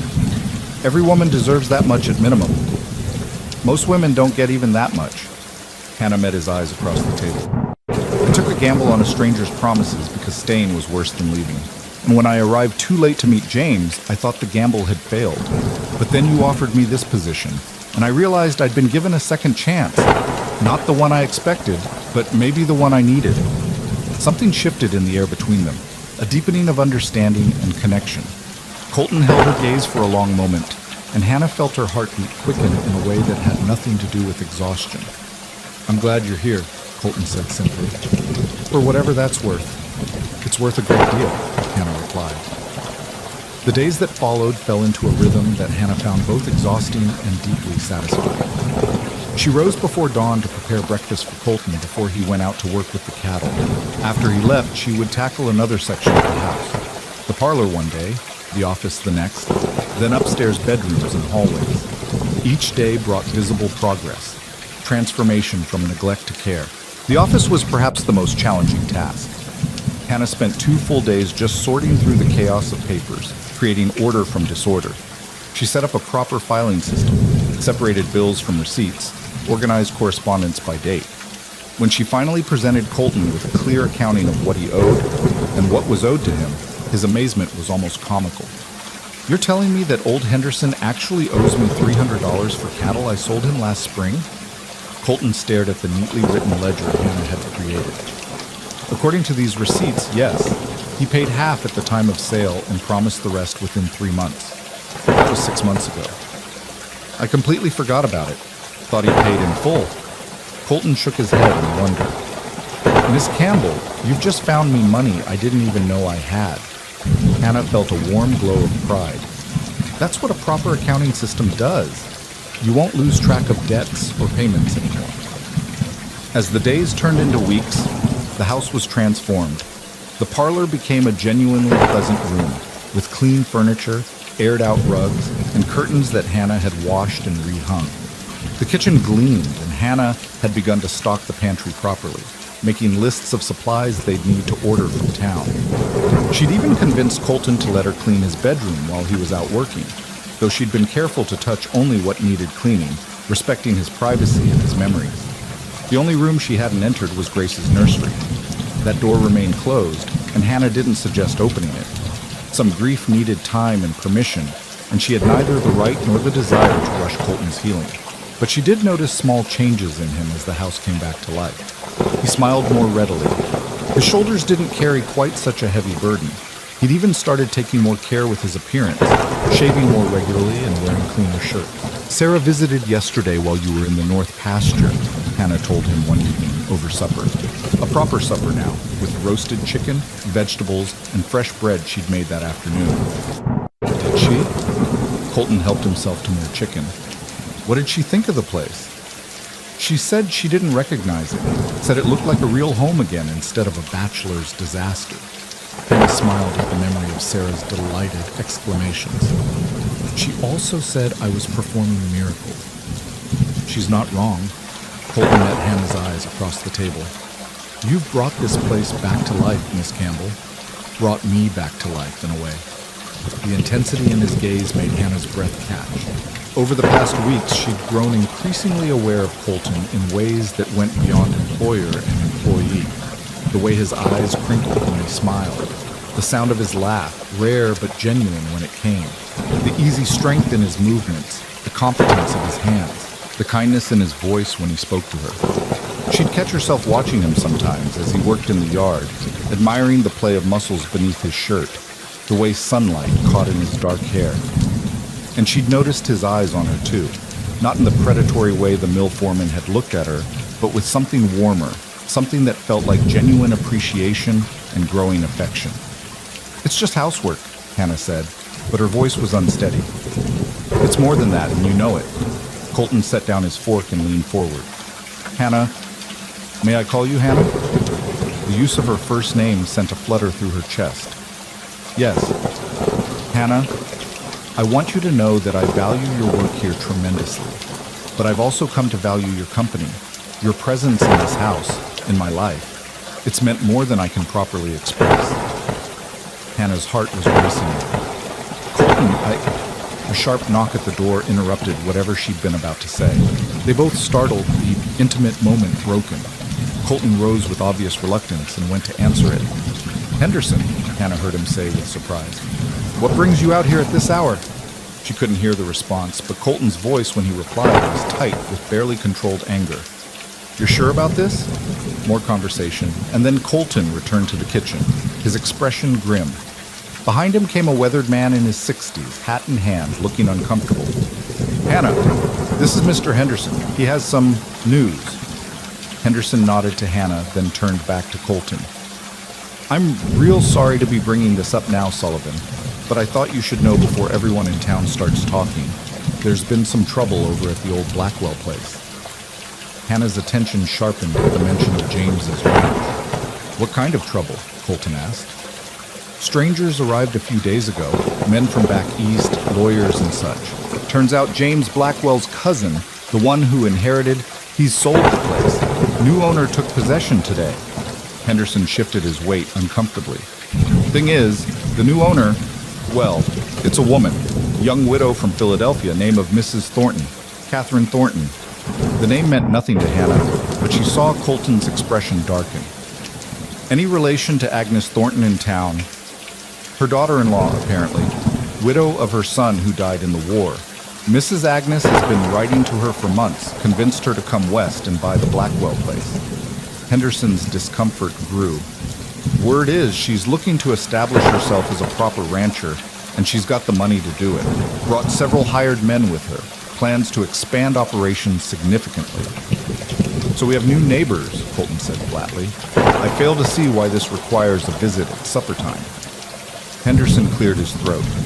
"Because Mrs. Thornton has been asking questions about you, Sullivan. Very particular questions. And her mother-in-law has been talking, telling her all about how you hired yourself a mail-order bride who was supposed to marry the previous owner." He glanced apologetically at Hannah. "No offense intended, miss." "None taken," Hannah said faintly, though her stomach had dropped. "The point is," Henderson continued, "there's going to be talk. More talk than there already was. And Mrs. Thornton, from what I've heard, is the type to use talk to her advantage. Just thought you should know before you ride into town and get blindsided by gossip." After Henderson left, Colton and Hannah sat in heavy silence. The earlier warmth and intimacy of their conversation felt very far away now. "I'm sorry," Hannah said finally. "I'm causing problems for you." "You're not causing anything," Colton said firmly. "People talk no matter what you do. And frankly, I don't give a damn what Mrs. Agnes Thornton or her daughter-in-law think about my household arrangements. But other people do. It matters what they think." "Why? Why should it matter?" Colton's frustration was evident. "We know the truth. You're my housekeeper, here on proper terms, earning honest wages. Anyone who wants to make something sordid out of that says more about them than about us." Hannah wanted to believe him, but she'd lived enough life to know that reputation mattered, especially for a woman, and especially in a small town where everyone knew everyone else's business. "Maybe I should leave," she said quietly. "Go to another town, find work there. That would stop the talk." "No." The word came out fierce and immediate. "No, you're not leaving because of gossip. You have a place here, Hannah. A real place. I won't let small-minded people drive you away." The protectiveness in his voice stirred something deep in Hannah's chest. No one had defended her like this since her parents died. No one had treated her as if her presence mattered, as if she was worth fighting for. "The month is almost up anyway," she said, though her heart ached at the thought. "I could simply leave when the trial period ends." "Is that what you want?" Colton moved closer, his blue eyes intense on hers. "Do you want to leave?" Hannah thought about leaving this house she'd brought back to life, leaving Sarah's friendship, leaving the vast prairie sky and the mountains in the distance, leaving Colton. "No," she admitted, "I don't want to leave." "Then don't. Stay, please." His hand moved as if he might reach for hers, then stopped. "I know this was supposed to be just employment, just business. But somewhere along the way it became more than that, at least for me." Hannah's breath caught. "Colton, I'm not asking for anything you're not ready to give," he said quickly. "I'm not pressuring you for more than you want to offer, but I need you to know that you've become important to me. Your presence here, the way you've brought light back into this house, into my life. I don't want to lose that. I don't want to lose you." The raw honesty in his voice, the vulnerability in his eyes, broke through the last of Hannah's carefully maintained defenses. She'd been telling herself this was just a job, just a temporary arrangement. But somewhere between scrubbing floors and organizing paperwork and sharing quiet meals, she'd fallen into something deeper. "You've become important to me too, she confessed. I didn't expect it, didn't plan for it. But every day I spend here, I find it harder to imagine leaving. Colton did reach for her hand then, his calloused fingers closing gently around hers. Then stay, not as my employee, or not only as that. Stay as... He seemed to struggle for words. Stay as someone I'm courting, someone I'm hoping might eventually consider a future here, with me. Hannah's heart hammered against her ribs. This was happening so fast, yet somehow it felt right in a way her arrangement with James Blackwell never had. She barely knew Colton by any objective measure. A few weeks, a handful of conversations. But she knew his kindness, his integrity, his capacity for deep feeling. She knew he treated her as an equal, valued her work, respected her opinions. And she knew, with sudden clarity, that she was falling in love with him. "I'd like that," she said softly. "I'd like that very much." The smile that broke across Colton's face was like sunrise after a long night. He raised her hand to his lips, pressing a gentle kiss to her work-roughened knuckles. "Then we'll face whatever talk comes together," he said. "Let Mrs. Thornton and the gossips say what they want. We know the truth." But as October gave way to November and the weather turned colder, the gossip did indeed intensify. Catherine Thornton proved to be everything Henderson's warning had suggested. Beautiful, wealthy, and ruthlessly ambitious. She was also, it quickly became apparent, interested in Colton Sullivan. She began appearing at church services, always positioning herself where Colton couldn't help but notice her. She called at Sullivan's Reach one afternoon under the pretext of seeking advice about ranching, arriving in an elegant buggy and wearing a dress that was far too fine for a casual visit.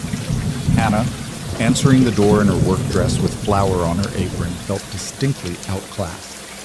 "You must be the housekeeper," Catherine said with a smile that didn't reach her eyes. She was perhaps 28, with honey blonde hair arranged in the latest fashion, and the kind of porcelain beauty that suggested she'd never done a day's hard work in her life. "I'm Mrs. Catherine Thornton, the new owner of the Blackwell property. I was hoping to speak with Mr. Sullivan about some ranching matters." "Of course," Hannah said, maintaining her composure with effort. "Please, come in. I'll fetch him." She showed Catherine into the parlor, the room she'd worked so hard to restore, and went to find Colton, who was working in the barn. He looked less than pleased when she delivered the message. "Mrs. Thornton, what does she want?" "She said ranching advice." Hannah tried to keep her voice neutral, but some of her discomfort must have shown. Colton's expression softened. "You all right?" "Of course, she's your neighbor. It's natural she'd visit." But as Colton went inside to receive Catherine, Hannah found herself unable to settle to her work. She tried to continue with the bread she'd been making, but her ears strained to hear the conversation drifting from the parlor. Catherine's light laugh, Colton's deeper voice responding with polite reserve. The visit lasted an hour. When Catherine finally left, she made a point of seeking out Hannah in the kitchen. "Thank you for the hospitality, Miss... I'm sorry, I didn't catch your name." "Campbell. Hannah Campbell." "Ah, yes, the famous mail-order bride." Catherine's smile was sharp. "What a terrible tragedy, arriving too late. But how fortunate that Mr. Sullivan was kind enough to give you employment. It must be such a relief having a position after such disappointment." The words were sympathetic, but the tone was not. Hannah felt herself bristle but forced a smile. "Mr. Sullivan's kindness has indeed been a blessing." "I'm sure it has. Though I must say it's rather unusual, isn't it? A young unmarried woman living alone with an unmarried man. People do talk." Catherine adjusted her expensive gloves with elaborate care. "Not that I participate in gossip, of course. I'm merely concerned for your reputation, and his." "My reputation is quite secure, thank you," Hannah said coolly, "as is Mr. Sullivan's." Of course, of course." Catherine moved toward the door, then paused. "You know, if you're ever looking for alternative employment, I'm sure I could find a position for you at my ranch. I'll be hiring staff soon, and a woman with your obvious domestic skills would be quite valuable. It might be more appropriate." The implication was clear, more appropriate than staying here with Colton. After Catherine had gone, Hannah stood in the kitchen, her hands shaking with suppressed anger. She heard Colton come in from seeing their visitor off. "Hannah?" He appeared in the kitchen doorway, his expression concerned. What did she say to you? Nothing important. That's not true. You're upset. I can see it. Hannah set down the bowl she'd been clutching. She implied that my staying here is inappropriate, that people are talking, and she's right. They are talking. Let them talk. Colton crossed the room and took Hannah's hands in his. I don't care what Catherine Thornton or anyone else think. You belong here. Do I? Hannah's voice was small. She's beautiful, wealthy, established. She's everything a rancher's wife should be. And I'm just... You're everything I want, Colton interrupted firmly. Catherine Thornton could be the Queen of England for all I care. She's not you. She hasn't brought life back to this house, to me. She hasn't made me want to wake up in the morning, to imagine a future that includes more than just surviving. His words made Hannah's throat tight with emotion.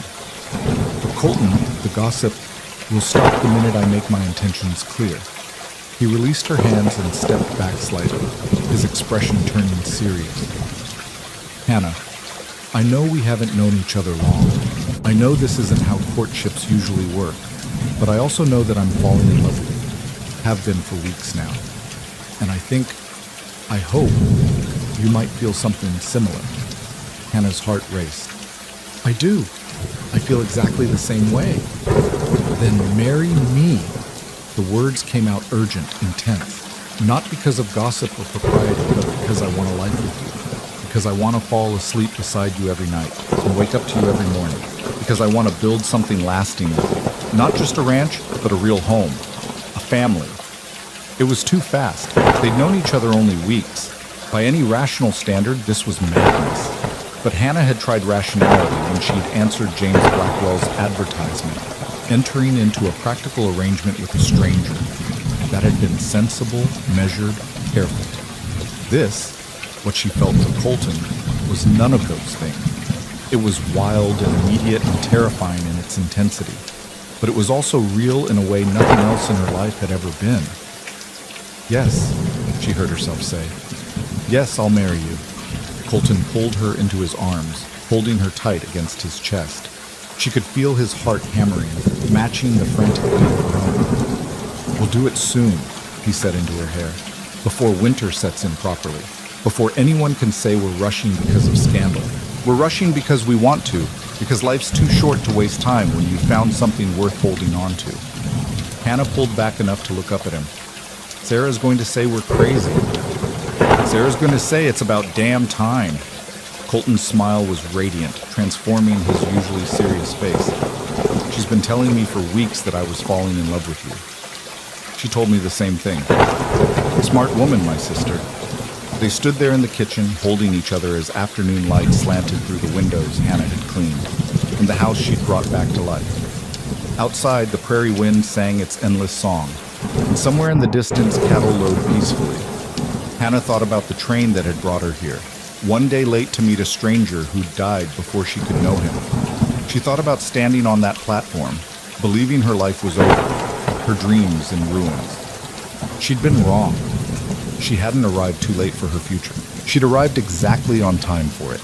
The news of their engagement spread through Sylvage faster than a prairie fire. Colton had ridden into town the very next morning to speak with Reverend Morrison about arranging a wedding, and by that afternoon it seemed the entire territory knew that Colton Sullivan was marrying his housekeeper, the mail-order bride who'd arrived too late. Sarah was the first to arrive at the ranch, her buggy rattling up the drive at a speed that suggested either great excitement or great alarm.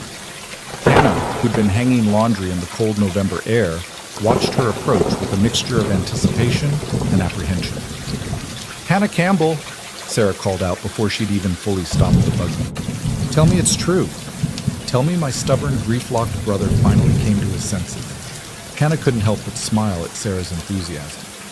"It's true. We're getting married." Sarah let out a whoop of joy that probably carried all the way back to town, then practically leaped from the buggy to pull Hannah into a fierce embrace. "I knew it. I knew from the moment he brought you to the boarding house that something was different about how he looked at you. Oh, Hannah, I'm so happy I could cry." "Please don't cry," Hannah said, though her own eyes were suspiciously damp. "I've been doing enough of that for both of us. Happy tears, I hope." Terrified tears, mostly, Hannah admitted. Sarah, this is happening so fast. We've known each other barely 2 months. What if we're making a terrible mistake? Sarah held Hannah at arm's length, her expression turning serious. Listen to me. I've known my brother his entire life. I watched him fall in love with Emma, watched them build a life together, watched him nearly die of grief when he lost her and Grace. For 3 years, he's been a ghost, just going through the motions of living. But these past weeks, since you came here, I've seen him come back to life. He smiles again. He makes plans. He talks about the future like it's something worth having. But what if I can't be what he needs? The fear that had been gnawing at Hannah since she'd accepted Colton's proposal burst out. What if I can't replace Emma? What if I'm always just second best, the woman who came after? Oh, honey. Sarah's voice was infinitely gentle. You're not replacing Emma. No one could, and Colton wouldn't want you to try. You're writing your own chapter in this story, not trying to rewrite the one that's already finished. That's what makes this right. Before Hannah could respond, another buggy appeared on the horizon. This one much finer than Sarah's practical conveyance. Hannah's stomach sank as she recognized the elegant vehicle. Catherine Thornton had come calling again. Well, Sarah said dryly, following Hannah's gaze, this should be interesting. Catherine descended from her buggy with practiced grace, her expensive traveling dress immaculate despite the dusty road. Her smile was bright and brittle as glass. Miss Sullivan, how delightful to see you. And Miss Campbell. The pause before Hannah's name was deliberate, weighted. I heard the most extraordinary news in town and simply had to come verify it myself. Surely the rumors can't be true. That depends on the rumors, Sarah said coolly. She'd never liked Catherine Thornton, even before the woman had moved west. That Mr. Sullivan has proposed marriage to his housekeeper. Catherine's laugh was like wind chimes, pretty and cold. I told Agnes it must be a misunderstanding. After all, Colton, Mr. Sullivan, barely knows the woman. And given her, circumstances, well, it would be quite the scandal, wouldn't it? There's no scandal, Hannah said, finding her voice despite the way her heart hammered. Mr. Sullivan and I are engaged to be married, and we're very happy about it. Are you, though? Catherine's eyes were sharp despite her sweet smile. Forgive me for being frank, Miss Campbell, but you arrived here expecting to marry one man, found him dead, and within weeks accepted another man's proposal. Some might say that looks rather opportunistic. The word hit like a slap. Hannah felt heat flood her cheeks, but before she could formulate a response, Sarah stepped forward. And some might say that a wealthy widow from Philadelphia buying a ranch she knows nothing about and immediately pursuing her neighbor looks rather opportunistic, Sarah said with dangerous pleasantness. But I suppose that's different, isn't it, Mrs. Thornton? Catherine's composure cracked slightly. I came here to build a legitimate business, not to trap a husband. Then we're in perfect agreement, because Hannah came here for legitimate work, not to trap a husband. The fact that she and Colton fell in love was neither planned nor opportunistic. It was simply two people finding each other when they both needed someone most. The sound of hoofbeats interrupted the increasingly tense confrontation. Colton rode up on his horse, and Hannah had never been more relieved to see anyone in her life. He dismounted with easy grace, his eyes immediately finding Hannah with a concern that warmed her despite the cold November wind. Mrs. Thornton, he said with polite neutrality, I wasn't expecting another visit so soon. I came to offer my congratulations on your engagement, Catherine said, though her smile was strained. Though I must confess, I'm quite surprised by the suddenness of it all. Are you? Colton moved to stand beside Hannah, his presence solid and protective. I'm not. When you meet the right person, you know it. No point in wasting time with lengthy courtships when you're certain of what you want. But how can you be certain after such a short acquaintance? Surely prudence would suggest... Prudence, Colton interrupted quietly, would have suggested I give up and die of grief 3 years ago. Prudence would have kept me locked in the past, afraid to risk my heart again. But Hannah taught me that sometimes the bravest thing you can do is take a chance on something new, even when you're terrified it might not work out. His words made Hannah's throat tighten with emotion. She reached for his hand and he took it immediately, lacing their fingers together in full view of Catherine and Sarah. We're getting married in 2 weeks, Colton continued. You're welcome to attend the ceremony if you'd like, Mrs. Thornton, but I'd appreciate it if you would stop questioning my choices in the meantime. I'm a grown man who knows his own mind. Catherine's composure had fully cracked now, revealing the anger beneath her polished exterior. You're making a mistake. She's not suitable for you, for this life. She's a mill worker from Boston who came west looking for any man desperate enough to take her. That's enough. Colton's voice went cold as winter wind. You don't know anything about Hannah, about what she's survived or what she's capable of. She's brought life back to this ranch, to me. She's made me remember what it feels like to hope for the future. And I'll be damned if I let anyone, including you, speak about her with such disrespect. Catherine's face flushed with humiliation and fury. For a moment, Hannah almost felt sorry for her. It couldn't be easy being rejected so publicly. But then Catherine's eyes met hers, and the cold calculation there erased any sympathy. You'll regret this, Catherine said, addressing both of them. When the novelty wears off and you realize what a mistake you've made, don't come looking for sympathy from me. She swept back to her buggy with as much dignity as she could muster and drove away at a speed that suggested deep anger. Sarah let out a low whistle. Well, you've made an enemy there, I'm afraid. I can live with that, Colton said. He turned to Hannah, his expression softening. Are you all right? I'm sorry you had to deal with that. I'm fine. And surprisingly, she was. Catherine's words had stung, but Colton's fierce defense had soothed the hurt almost before it could take root. Thank you for defending me. Always, Colton said simply. Then, seeming to remember his sister's presence, he turned to Sarah with a slightly sheepish expression. I suppose congratulations are in order? Sarah laughed and pulled him into a hug. About time, brother. I was beginning to think you'd stay a grieving widower forever. So was I, Colton admitted quietly. But then a certain stubborn woman showed up and wouldn't let me. The 2 weeks before the wedding passed in a blur of activity and preparation. Hannah had insisted on a small, simple ceremony. The last thing she wanted was to give the gossips more material. But Sarah had other ideas. Absolutely not, Sarah declared when Hannah suggested they simply go to the church with minimal fuss. You're going to have a proper wedding with a proper dress and proper celebration. This town needs to see that Colton Sullivan is proud to marry you, not ashamed. I'm not ashamed, Colton protested. I'd marry her tomorrow in our work clothes if that's what she wanted. Which is sweet but impractical, Sarah said firmly. Hannah, you deserve a real wedding. Every woman does. Let me help make it special. In the end, Hannah agreed, touched by Sarah's determination to give her the kind of wedding she'd never imagined having. They went to the general store together, where Sarah ordered fabric for a dress from her own money despite Hannah's protest. Consider it a wedding gift, Sarah said. Besides, I want the pleasure of making you a dress that will make every woman in Sylvage green with envy. Sarah proved to be a skilled seamstress, and over the following week a beautiful dress took shape, simple but elegant, made of soft dove-gray wool with delicate embroidery at the collar and cuffs. Hannah had insisted it be practical, something she could wear again after the wedding, and Sarah had created exactly that. The preparations also meant spending more time in town, and Hannah couldn't avoid the whispers and stares that followed her. Some people were genuinely kind, offering congratulations and best wishes. Others were clearly skeptical or disapproving, their tight smiles and careful words barely concealing their opinions about the hasty marriage. Mrs. Agnes Thornton, Catherine's mother-in-law, was particularly icy. Hannah encountered her outside the general store one afternoon, and the older woman looked her up and down with obvious disdain. I suppose you think you've done quite well for yourself, Mrs. Thornton said.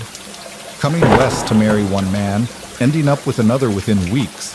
Some might call that calculated. Some might, Hannah agreed, keeping her voice level. But those who actually know me might call it fortunate. I didn't plan to fall in love with Colton, Mrs. Thornton. It simply happened. Love. The word dripped with skepticism. How convenient that this love happened to come with a prosperous ranch and a respected name. Hannah felt anger rise in her chest, but she forced it down. Responding to this woman's bitterness would accomplish nothing. I'm sorry you see it that way, she said quietly. But nothing I say will change your mind, so I won't waste either of our time trying. Good day, Mrs. Thornton. She walked away with her head high, refusing to let the woman's poison touch her. But later, when she told Colton about the encounter, she couldn't quite keep the hurt from her voice. She called me calculated, as if I planned all of this, as if I somehow orchestrated James's death so I could marry you instead. Colton pulled her close, his arms strong and steady around her. People like Agnes Thornton need someone to judge because it makes them feel superior. You know the truth, I know the truth, that's all that matters. But what if she's right? Hannah pulled back to look at him, voicing the fear that had been gnawing at her. What if I am being calculated without meaning to? I came here looking for security, and I found it with you. How do I know my feelings are real and not just practical? Do you feel practical when I hold you? Colton asked, his blue eyes intense on hers. Hannah's breath caught. No. Listen, do you feel calculated when we sit together in the evening, when we talk about our days and our dreams? No. When I kiss you, he suited action to words, pressing his lips gently to hers. Does that feel like a business arrangement? Hannah's heart raced, her entire body warming at his touch. Definitely not. Then stop letting other people's opinions make you doubt what we have. Colton rested his forehead against hers. I love you, Hannah Campbell. Not your housekeeping skills, not your ability to organize paperwork, though I appreciate those things. I love your strength, your determination, the way you refuse to be defeated by hardship. I love your laugh, your smile, the way you hum to yourself when you're working. I love who I am when I'm with you. Tears pricked Hannah's eyes. I love you too, so much it terrifies me sometimes. Good. Being terrified means it matters, means it's worth protecting. As the wedding day approached, Hannah found herself both excited and anxious. The house was ready, cleaner and more welcoming than it had been in years. Her dress was finished, hanging carefully in her room. Sarah had planned a small reception at the boarding house after the ceremony, just close friends and family.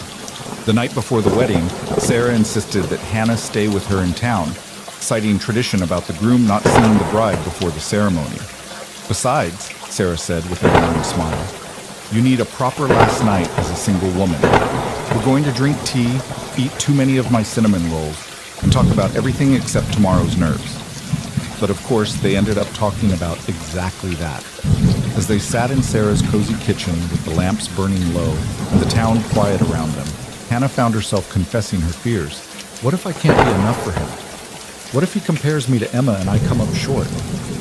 Emma was his first love, Sarah said gently, and she'll always hold a special place in his heart. But Hannah, you're his second chance at love. That doesn't make it less real or less important. If anything, it makes it more precious because he knows how rare it is, how easily it can be lost. What was she like? Emma? Sarah considered the question thoughtfully. She was quiet, gentle, deeply kind. She loved this land in a way that surprised everyone. You'd have thought a woman from a civilized place like Denver would hate the isolation, but she thrived on it. She made that ranch house into a real home, filled it with warmth and laughter. Hannah's heart sank. I could never... Stop, Sarah interrupted. You're doing it again, comparing yourself to someone you never knew. Emma was wonderful, yes, but so are you, just in different ways. Emma was gentle. You're strong. She was quiet. You're forthright. She made the ranch a home through small domestic touches. You've made it a home by bringing it back from complete neglect through sheer determination. Different doesn't mean lesser. What about Grace? Hannah asked quietly. How can I ever fill the hole that losing a child leaves? Sarah's eyes filled with tears. You can't. And Colton wouldn't want you to try. Grace was his daughter, and he'll mourn her for the rest of his life. But that doesn't mean he can't have more children, can't build a new family. The heart doesn't have a limit on how much love it can hold, Hannah. It just keeps expanding. The words comforted Hannah more than she could express. She reached across the table and squeezed Sarah's hand. Thank you for everything. For taking me in when I had nowhere to go. For being my friend. For helping me see that I deserve this happiness. You do deserve it, Sarah said firmly. And tomorrow, I'm going to watch my brother marry a woman who's exactly right for him. And I'm going to cry happy tears all through the ceremony. The wedding day dawned clear and cold, the kind of November morning where frost painted the world silver and every breath misted in the air. Hannah woke early in Sarah's spare room, her stomach a tangle of nerves and excitement. This was really happening. In a few hours, she would be married to Colton Sullivan. Sarah helped her dress, carefully fastening the buttons on the gray wool dress and arranging Hannah's hair in a simple but elegant style. When Hannah finally looked at herself in the mirror, she barely recognized the woman looking back. Not the exhausted mill worker from Boston, not the devastated bride who'd arrived too late, but someone new. Someone who'd survived loss and disappointment and found something worth holding on to on the other side. "You're beautiful," Sarah whispered, her eyes already damp with tears. "Colton's going to fall apart when he sees you." The church was small and drafty, but someone, probably Sarah, had decorated it with late-season wildflowers and pine boughs that filled the air with their sharp, clean scent. The pews held perhaps 30 people, a mix of ranchers and townspeople who'd come to witness the ceremony. Hannah stood at the back of the church, her hand trembling slightly as she held a simple bouquet of dried flowers Sarah had assembled. Through the open door, she could see Colton standing at the altar with Reverend Morrison, his back straight and his hands clasped in front of him.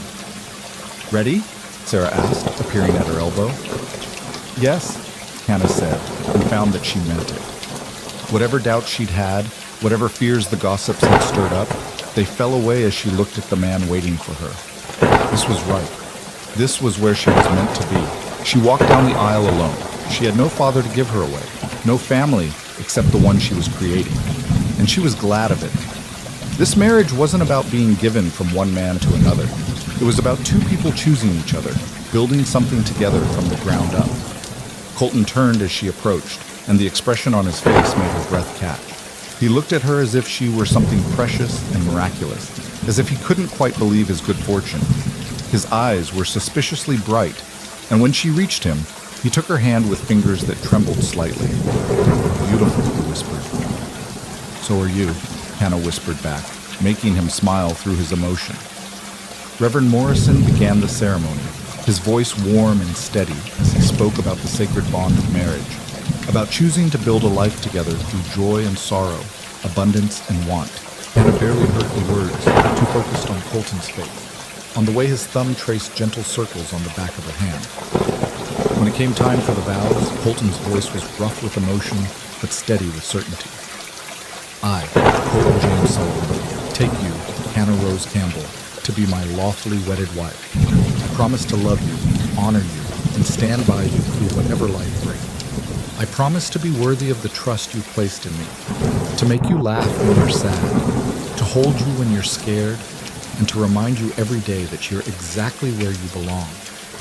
Hannah's voice wavered as she spoke her own vows, tears streaming freely down her cheeks. "I, Hannah Rose Campbell, take you, Colton James Sullivan, to be my lawfully wedded husband. I promise to love you, support you, and build a life with you that honors both our past and our future. I promise to be your partner in all things, to bring light to the darkness, and to remind you every day that hope is worth having." Reverend Morrison smiled as he pronounced them husband and wife. "You may kiss your bride, Colton." Colton cupped Hannah's face in his work-roughened hands and kissed her with a tenderness that made her heart soar. The small congregation erupted in applause and cheers, and when they finally pulled apart, both of them were crying and laughing at the same time. They walked back down the aisle together, husband and wife, and stepped out into the cold November sunshine. A few enterprising souls had thrown dried flower petals, someone's contribution to making the day festive, and Hannah laughed as they rained down around them. "Mrs. Sullivan," Colton said, testing out the name. "How does that sound?" "Like home," Hannah replied. The reception at Sarah's boarding house was simple but joyful. Someone had brought a fiddle, and there was music and dancing in the main room that Sarah had cleared for the occasion. The food was plentiful. Everyone had contributed something, and the atmosphere was warm despite the cold weather outside. Hannah found herself pulled into conversation after conversation, accepting congratulations and best wishes from people she was only beginning to know. Most were genuinely kind, clearly happy to see Colton moving forward with his life. A few were more reserved, still skeptical of the hasty marriage, but even they were polite. Catherine Thornton did not attend, which was a relief. But Mrs. Agnes Thornton did make a brief appearance, arriving late and leaving early, her presence more obligatory than celebratory. She offered stiff congratulations to Colton and barely acknowledged Hannah at all. "I give it 6 months," Hannah overheard her mutter to another woman. "Mark my words, this marriage will fall apart before spring." Colton must have heard it too, because his arm tightened around Hannah's waist. But instead of anger, his expression held only pity. "Some people can't stand to see others happy because it reminds them of their own bitterness," he murmured in Hannah's ear. "Don't let her poison touch you." Hannah leaned into his warmth. "I won't. I have too much to be happy about." As the afternoon wore on and the celebration continued, Hannah found herself watching Colton with growing tenderness. He was dancing with Sarah, laughing at something she'd said, and the transformation from the grief-haunted man she'd first met was remarkable. He looked younger, lighter, as if someone had lifted an impossible weight from his shoulders. Sarah caught Hannah watching and steered Colton back in her direction. "I'm returning your husband," she said with a grin. "Try not to look quite so besotted with him in public. You're making the unmarried women jealous." "Too late for that," Colton said, pulling Hannah close. "Everyone already knows I'm completely besotted with my wife." The word sent a thrill through Hannah. Wife. She was Colton's wife now, bound to him legally and spiritually, partners in building a life together. As evening approached and the celebration began to wind down, Colton and Hannah prepared to leave. They'd spend their wedding night at the ranch, their home now, together, before settling into the routines of married life. Sarah hugged them both fiercely at the door. "Be happy," she whispered to Hannah. "We both deserve it so much." The ride back to Sullivan's Reach was quiet, both of them tired from the long day, but content. The sun was setting in a blaze of crimson and gold, painting the prairie in shades of fire. Colton kept one arm around Hannah as he drove, and she leaned into his solid warmth. "Tired?" he asked. "Exhausted," Hannah admitted, but in the best possible way. When they reached the ranch, Colton pulled the wagon to a stop and turned to face her fully. "Before we go inside, there's something I want to say." Hannah waited, her heart beating faster. "I know this marriage happened fast. I know people have doubts about whether it's real or lasting. But Hannah, I want you to know that I'm in this completely. This isn't a convenience or a remedy for loneliness. You're not a replacement for what I lost. You're the beginning of something new, something I thought I'd never have again." "I know," Hannah said softly. "I feel the same way. I'm going to spend the rest of my life making sure you never regret taking a chance on me. Making sure you know how valued you are, how loved." Hannah reached up to cup his cheek, feeling the scratch of stubble against her palm. "And I'm going to spend the rest of my life showing you that hope is worth having, that the future can be just as beautiful as the past, just in different ways." Colton kissed her then, deep and thorough, a kiss full of promise and passion and profound tenderness. When they finally pulled apart, both of them were breathing hard. "Welcome home, Mrs. Sullivan," Colton said. He helped her down from the wagon and, in a move that surprised her, swept her up into his arms. "Colton, what are you doing?" "Carrying my bride over the threshold," he said, grinning. "It's tradition."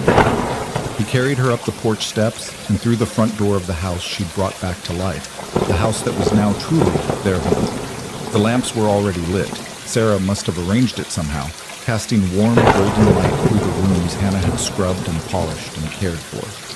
Colton set her down gently in the parlor, and they stood there for a moment, just looking at each other in the lamplight. The house was quiet around them, waiting, full of possibility. "I love you," Hannah said. "I love you too," Colton replied. "Come to bed, wife. Tomorrow we start building our future. Tonight, let's just be together." He led her upstairs to the room that had been his alone, but would now be theirs. Someone, again probably Sarah, had made up the bed with fresh linens and left the lamp burning low on the nightstand. The room felt warm and welcoming, not like a shrine to the past, but like a space ready for new memory. As Colton closed the door behind them, Hannah felt the last of her doubts fall away. She'd arrived in Colorado one day late to meet a stranger, believing her future was over before it had begun. But she'd been wrong. She hadn't arrived too late. She'd arrived exactly when she was meant to, exactly where she belonged, with exactly the right man. Everything else was just the beginning. The first snow came in early December, transforming the prairie into a landscape of white silence. Hannah woke to find frost patterns on the bedroom windows, and Colton already gone from their bed, his side still warm where he'd been lying. She stretched luxuriously, marveling at how quickly this had become normal. Waking in this room, in this bed, married to a man she'd known only a few months, but loved with an intensity that still surprised her. She dressed quickly in the cold room and went downstairs to find Colton stoking the fire in the kitchen stove, already dressed for work. He looked up as she entered, and the smile that crossed his face was pure warmth. "Morning, wife. I was trying to let you sleep in. The bed was too cold without you," Hannah said, moving into his arms for a kiss that tasted of coffee and promise. "Sorry, the cattle needed checking, and I wanted to make sure the barn was secure before the storm gets worse." He nodded toward the window, where snow was beginning to fall more heavily. "Looks like we're in for a proper blizzard." Hannah had learned quickly that winter on the prairie was nothing like winter in Boston. Here, storms could sweep in with terrifying speed, burying the land under feet of snow and isolating the ranch for days or even weeks. But she'd also learned that Colton was prepared for such eventualities. The barn was stocked with hay, the cellar full of preserved food, and the woodshed packed with enough fuel to keep them warm through the worst weather. "Then I'd better make sure we have enough bread baked," Hannah said practically. "And I'll get a pot of stew started, something hearty that can simmer all day." They worked together in comfortable synchronicity, the easy partnership of two people learning each other's rhythms. Colton brought in extra wood while Hannah started the stew and set bread dough to rise. By the time he came back in, stamping snow from his boots, the kitchen was warm and fragrant with cooking food. "Smells like heaven in here," he said, hanging up his coat. "I don't know how I survived 3 years without proper cooking." "Stubbornness and bacon, apparently," Hannah teased. The storm did indeed turn into a blizzard, and by afternoon the world beyond their windows had disappeared into a white fury of wind and snow. They were completely isolated, cut off from town and neighbors, alone together in their warm house while nature raged outside. Hannah found she didn't mind at all. They spent the afternoon in the parlor, Colton working on mending tack, while Hannah sewed curtains for the kitchen from fabric she'd ordered from the general store. The fire crackled cheerfully in the hearth, and occasionally one of them would speak, sharing a thought or a story, but the silences between were comfortable and full. "Tell me about your parents," Colton said eventually, setting aside the bridle he'd been repairing. "You've mentioned them, but I don't really know the whole story."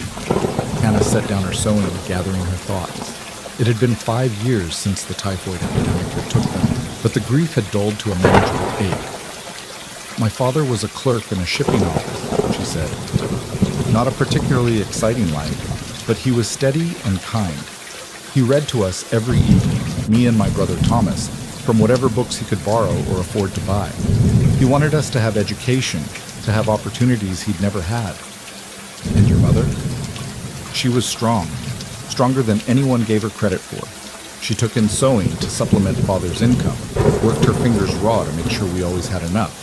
When they both got sick, she made Father promise to make sure Thomas and I would be taken care of. He died first, and she followed 3 days later." Hannah's voice thickened with remembered grief. "I was 19. Thomas was 17. Suddenly, we were alone." Colton moved to sit beside her, taking her hand. "I'm sorry. Losing both parents at once. I can't imagine. Thomas tried to take care of me, got a job on the docks, wanted to earn enough to keep us together, but the work was dangerous and the pay was terrible. When he got the opportunity to sign onto a merchant ship, he took it. Thought he'd make better money, send some home to me." She paused, fighting back tears. "The ship went down in a storm off Cape Cod. They never even recovered the bodies." "Oh, Hannah." Colton pulled her close, and she let herself lean into his strength. "That's when I went to work in the mill. It was the only job I could get that paid enough to survive. But I hated every minute of it. The noise, the danger, the way the foreman looked at me like I was something he could use and discard." She pulled back to look at Colton. "That's why I answered James's advertisement. Not just for security, but for escape, for a chance at something better." And instead you got me, Colton said dryly. Instead I got you, Hannah agreed, smiling through her tears, which turned out to be so much more than I ever dared hope for. They sat together in the firelight, holding each other while the storm howled outside, and Hannah felt a deep sense of peace. She'd found what she'd been looking for without even knowing she was searching. Not just safety, but home. Not just security, but love. As evening fell and they prepared dinner together, Hannah broached a subject that had been on her mind for weeks. Colton, I want to talk about something. About Grace's room. She felt him tense beside her, his hand stilling on the plate he'd been setting on the table. What about it? It's been closed up for 3 years, and I understand why. I do. But I think it might be time to not forget, never forget, but maybe to let some light back in, to honor her memory by not keeping her room like a sealed tomb. Colton was quiet for a long moment, his expression shadowed. When he finally spoke, his voice was rough with emotion. I don't know if I can. Every time I think about opening that door, changing anything in there, it feels like I'm losing it all over again. Hannah moved to him, taking his face in her hands. You're not losing her. She's a part of you, a part of your story, and nothing can change that. But Colton, we're building a future together, and I hope, I pray, that future might include children, our children. And when that happens, wouldn't you want Grace's things to be used again? Wouldn't she want her toys and her rocking horse to bring joy to another child rather than gathering dust in a closed room? She watched emotions play across his face, grief, fear, hope, and finally, slowly, acceptance. When did you get so wise? He asked, his voice breaking. I'm not wise. I'm just someone who knows what it's like to hold on to the past so tightly that you can't reach for the future. Hannah kissed him gently. We don't have to do anything today, or tomorrow. But maybe, when you're ready, we could open that room together. Keep Grace's thing, keep what's precious, and let the rest serve new purposes. Honor her by living, not by freezing time. Colton pulled her close, burying his face in her hair. I don't deserve it. Yes, you do. We both deserve happiness, Colton. We've both earned it through the hard times we've survived. The storm lasted 3 days, burying the ranch under 2 feet of snow and transforming the landscape into an alien world of white. But inside their house, Hannah and Colton created their own world, cooking together, talking late into the night, making love by firelight, learning each other in the profound way that only time and intimacy allowed. On the 3rd morning, Hannah woke to find Colton standing by the bedroom window, staring out at the snow-covered prairie. She joined him, slipping her arm around his waist. What are you thinking about? The future, he said quietly. About children, about building something that lasts, about how a year ago I thought I'd spend the rest of my life alone, and now I can't imagine it without you. Hannah's heart swelled with love for this man who'd been broken by loss and was learning, slowly, to hope again. I can't imagine it without you either, she said. When the storm finally broke and the sky cleared to a brilliant blue, Colton dug paths through the snow to the barn and outbuildings. The cattle had weathered the storm well and the ranch emerged intact. Life resumed its patterns, Colton working with the stock and the land, Hannah managing the house and the accounts. But something had shifted during those 3 days of isolation. A week after the storm, Colton came to Hannah as she was preparing dinner. I'm ready, he said simply, to open Grace's room. Will you help me? They climbed the stairs together, hand in hand, and stood before the closed door. Colton's hand trembled slightly as he reached for the knob, and Hannah covered it with her own, lending him strength. Inside, the room was exactly as Hannah remembered from her brief glimpse weeks ago. Frozen in time, a memorial to a little girl who'd loved and been loved. The dust motes danced in the late afternoon sunlight, streaming through the clean windows. Colton moved slowly to the rocking horse in the corner, running his hand over the painted wood. My father made this. Grace loved it so much. She'd sing to it, tell it stories. Then we'll keep it, Hannah said softly, for our children someday, so they can know they had a sister who came before, who was loved and is remembered. They spent the next hour sorting through the room together. Some things they carefully packed away in the chest. Grace's favorite doll, her tiny shoes, the quilt Emma had made for her crib. These would be kept, treasured, remembered.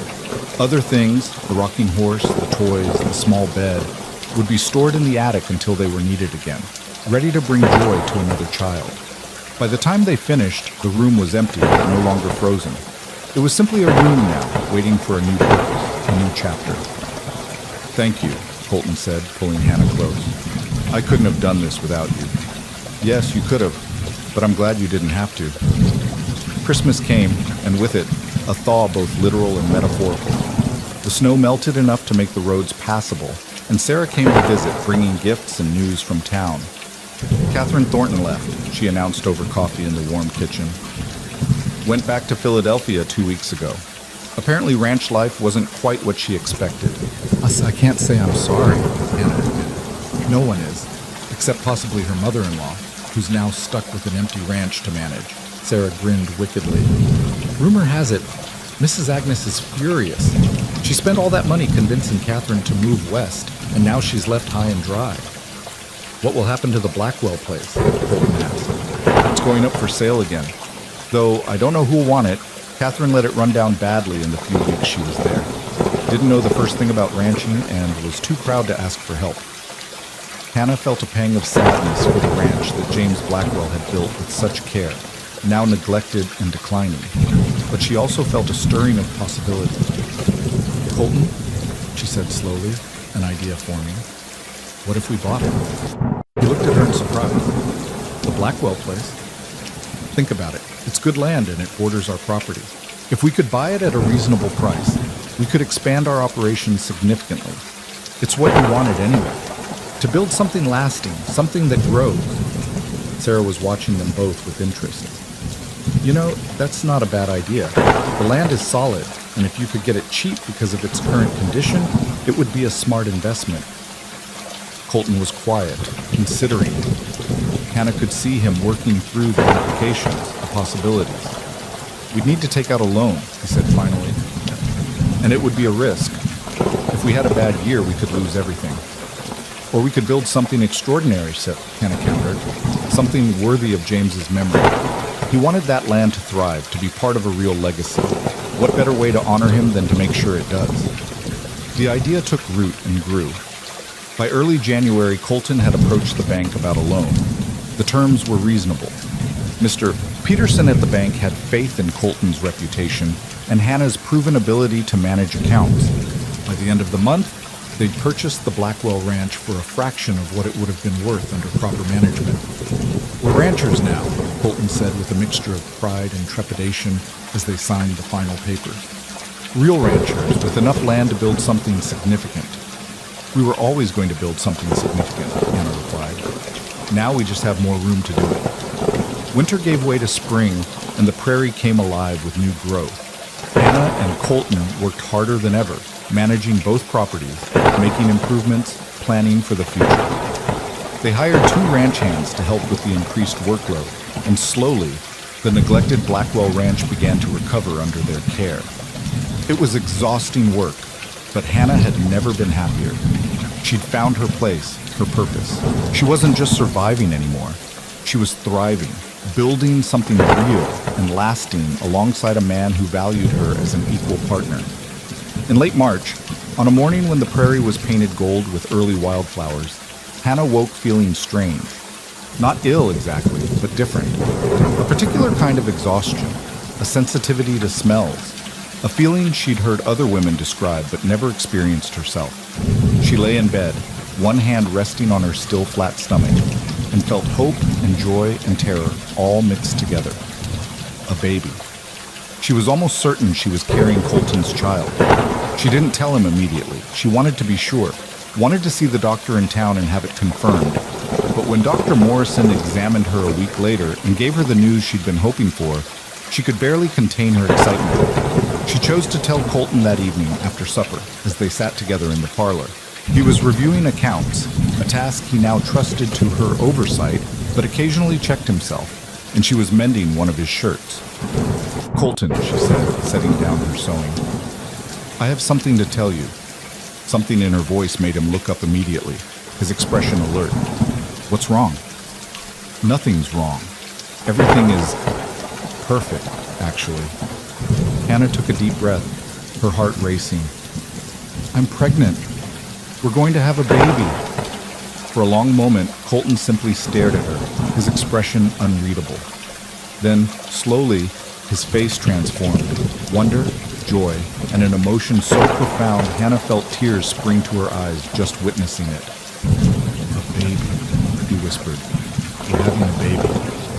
He was across the room in an instant, pulling her into his arms, holding her as if she were made of spun glass and might break at any moment. Hannah. My God, Hannah. His voice was thick with emotion. Are you sure?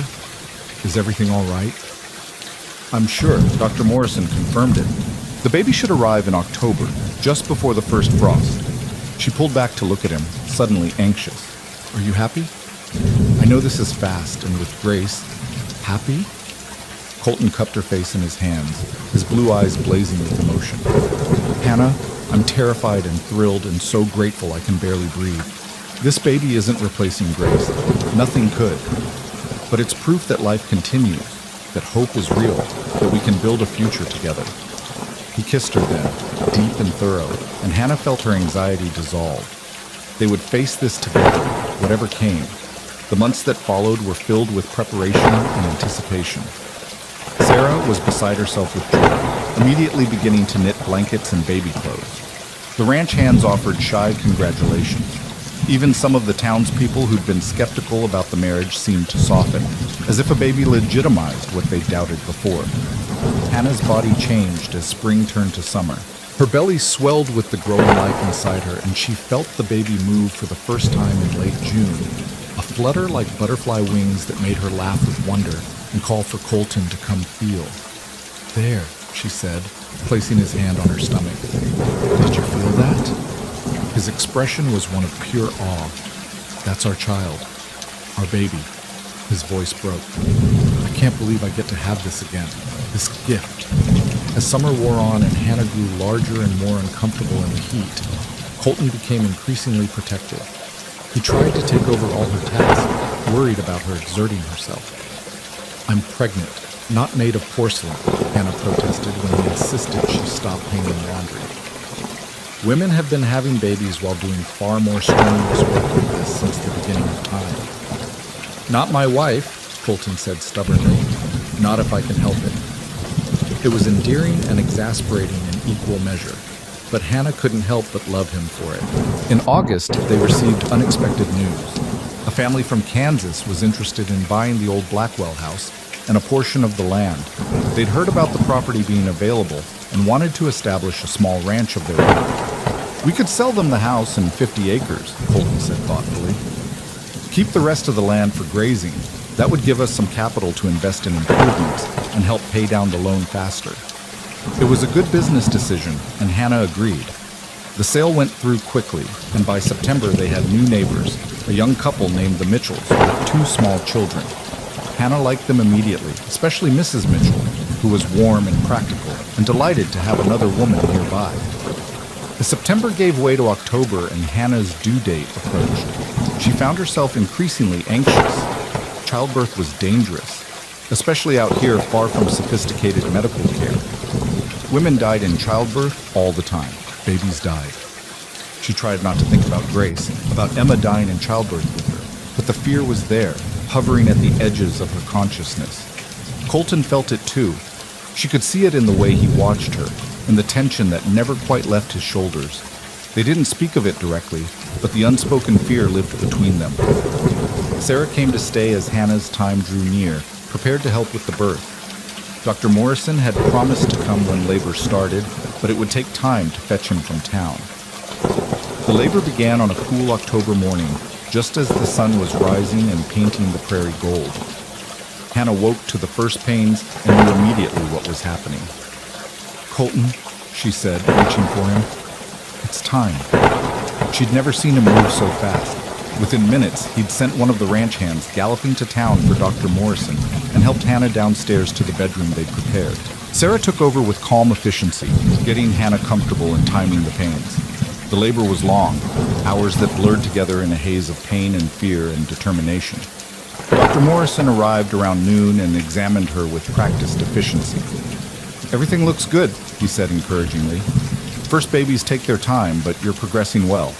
Strong and healthy, both of you." Colton stayed by her side the entire time, holding her hand, wiping her forehead, whispering encouragement when the pain became almost unbearable. His presence was an anchor, steady and strong, reminding her she wasn't alone in this. As the sun began to set, painting the room in shades of amber and gold, the baby finally decided to make its entrance into the world. One final push, one moment of searing pain, and then a cry. Strong and lusty and beautiful. "It's a girl," Dr. Morrison announced, holding up the squalling infant. "A healthy baby girl." Hannah collapsed back against the pillows, exhausted and exhilarated, while Sarah quickly cleaned and wrapped the baby. Then, finally, her daughter was placed in her arms, tiny and perfect, with dark hair like her father, and lungs that suggested she'd have no trouble making her presence known. "Hello, little one," Hannah whispered, tears streaming down her face. "We've been waiting for you."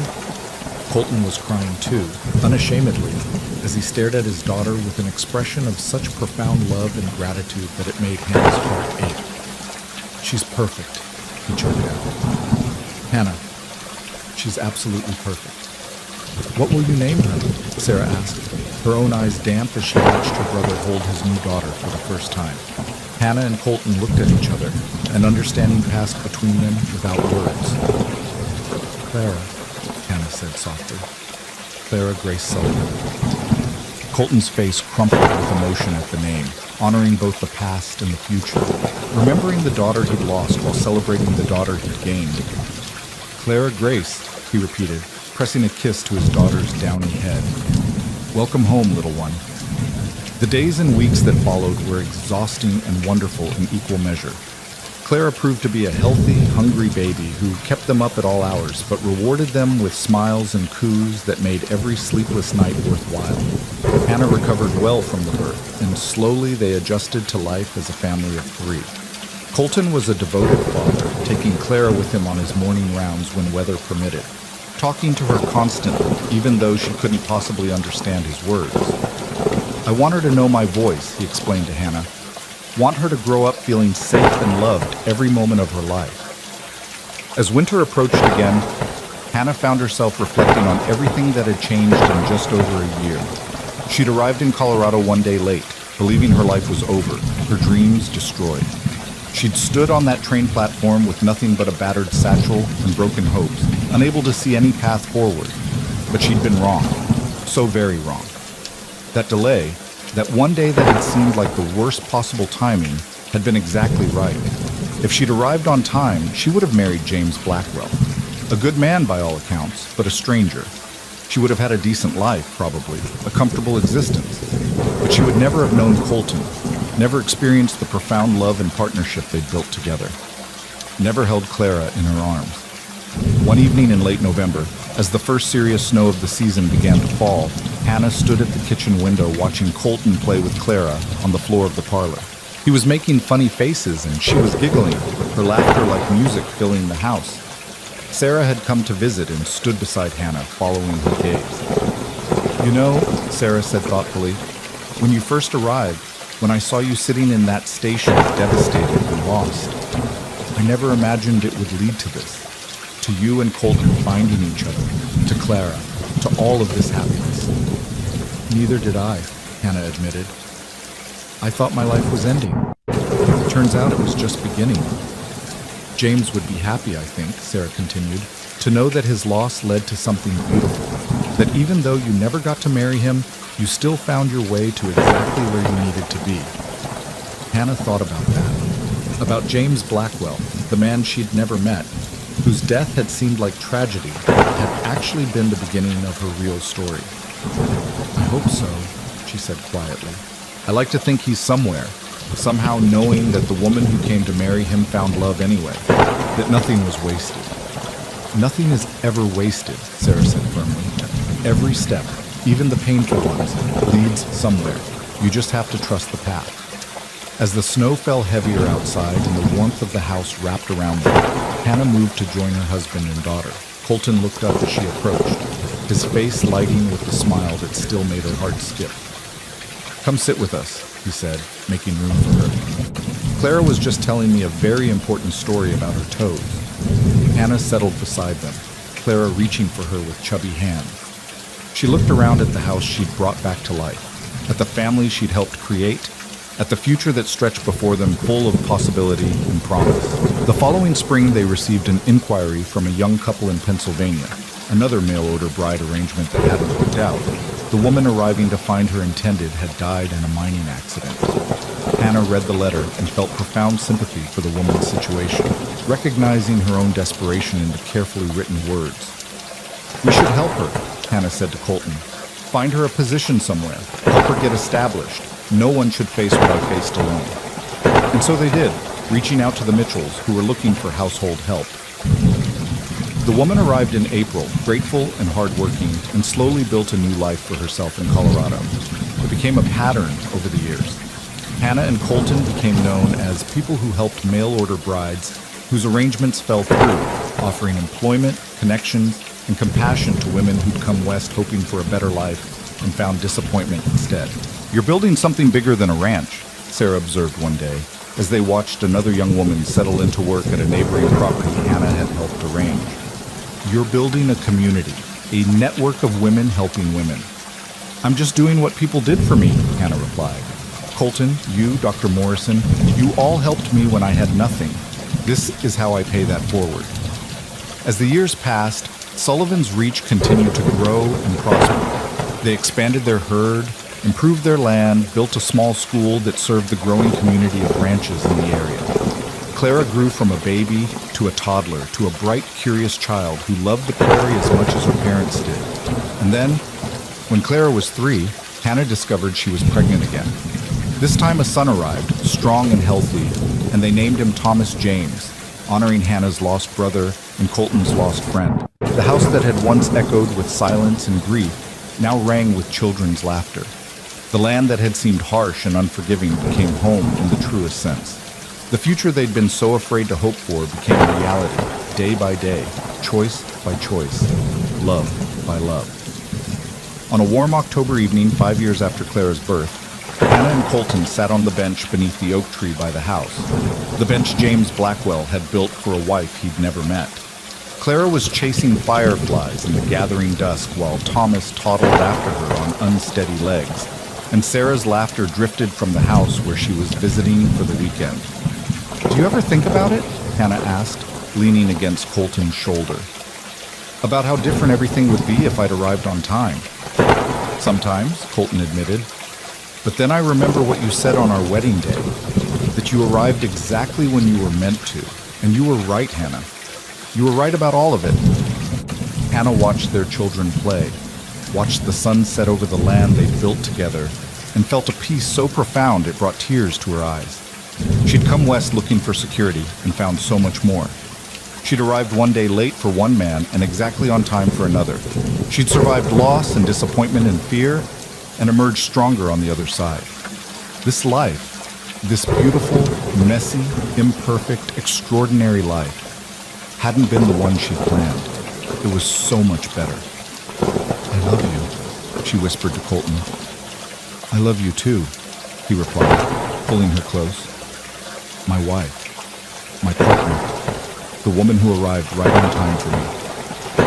And as the stars began to emerge in the vast Colorado sky and their children's laughter filled the evening air, Hannah knew with absolute certainty that every step of her journey, every hardship, every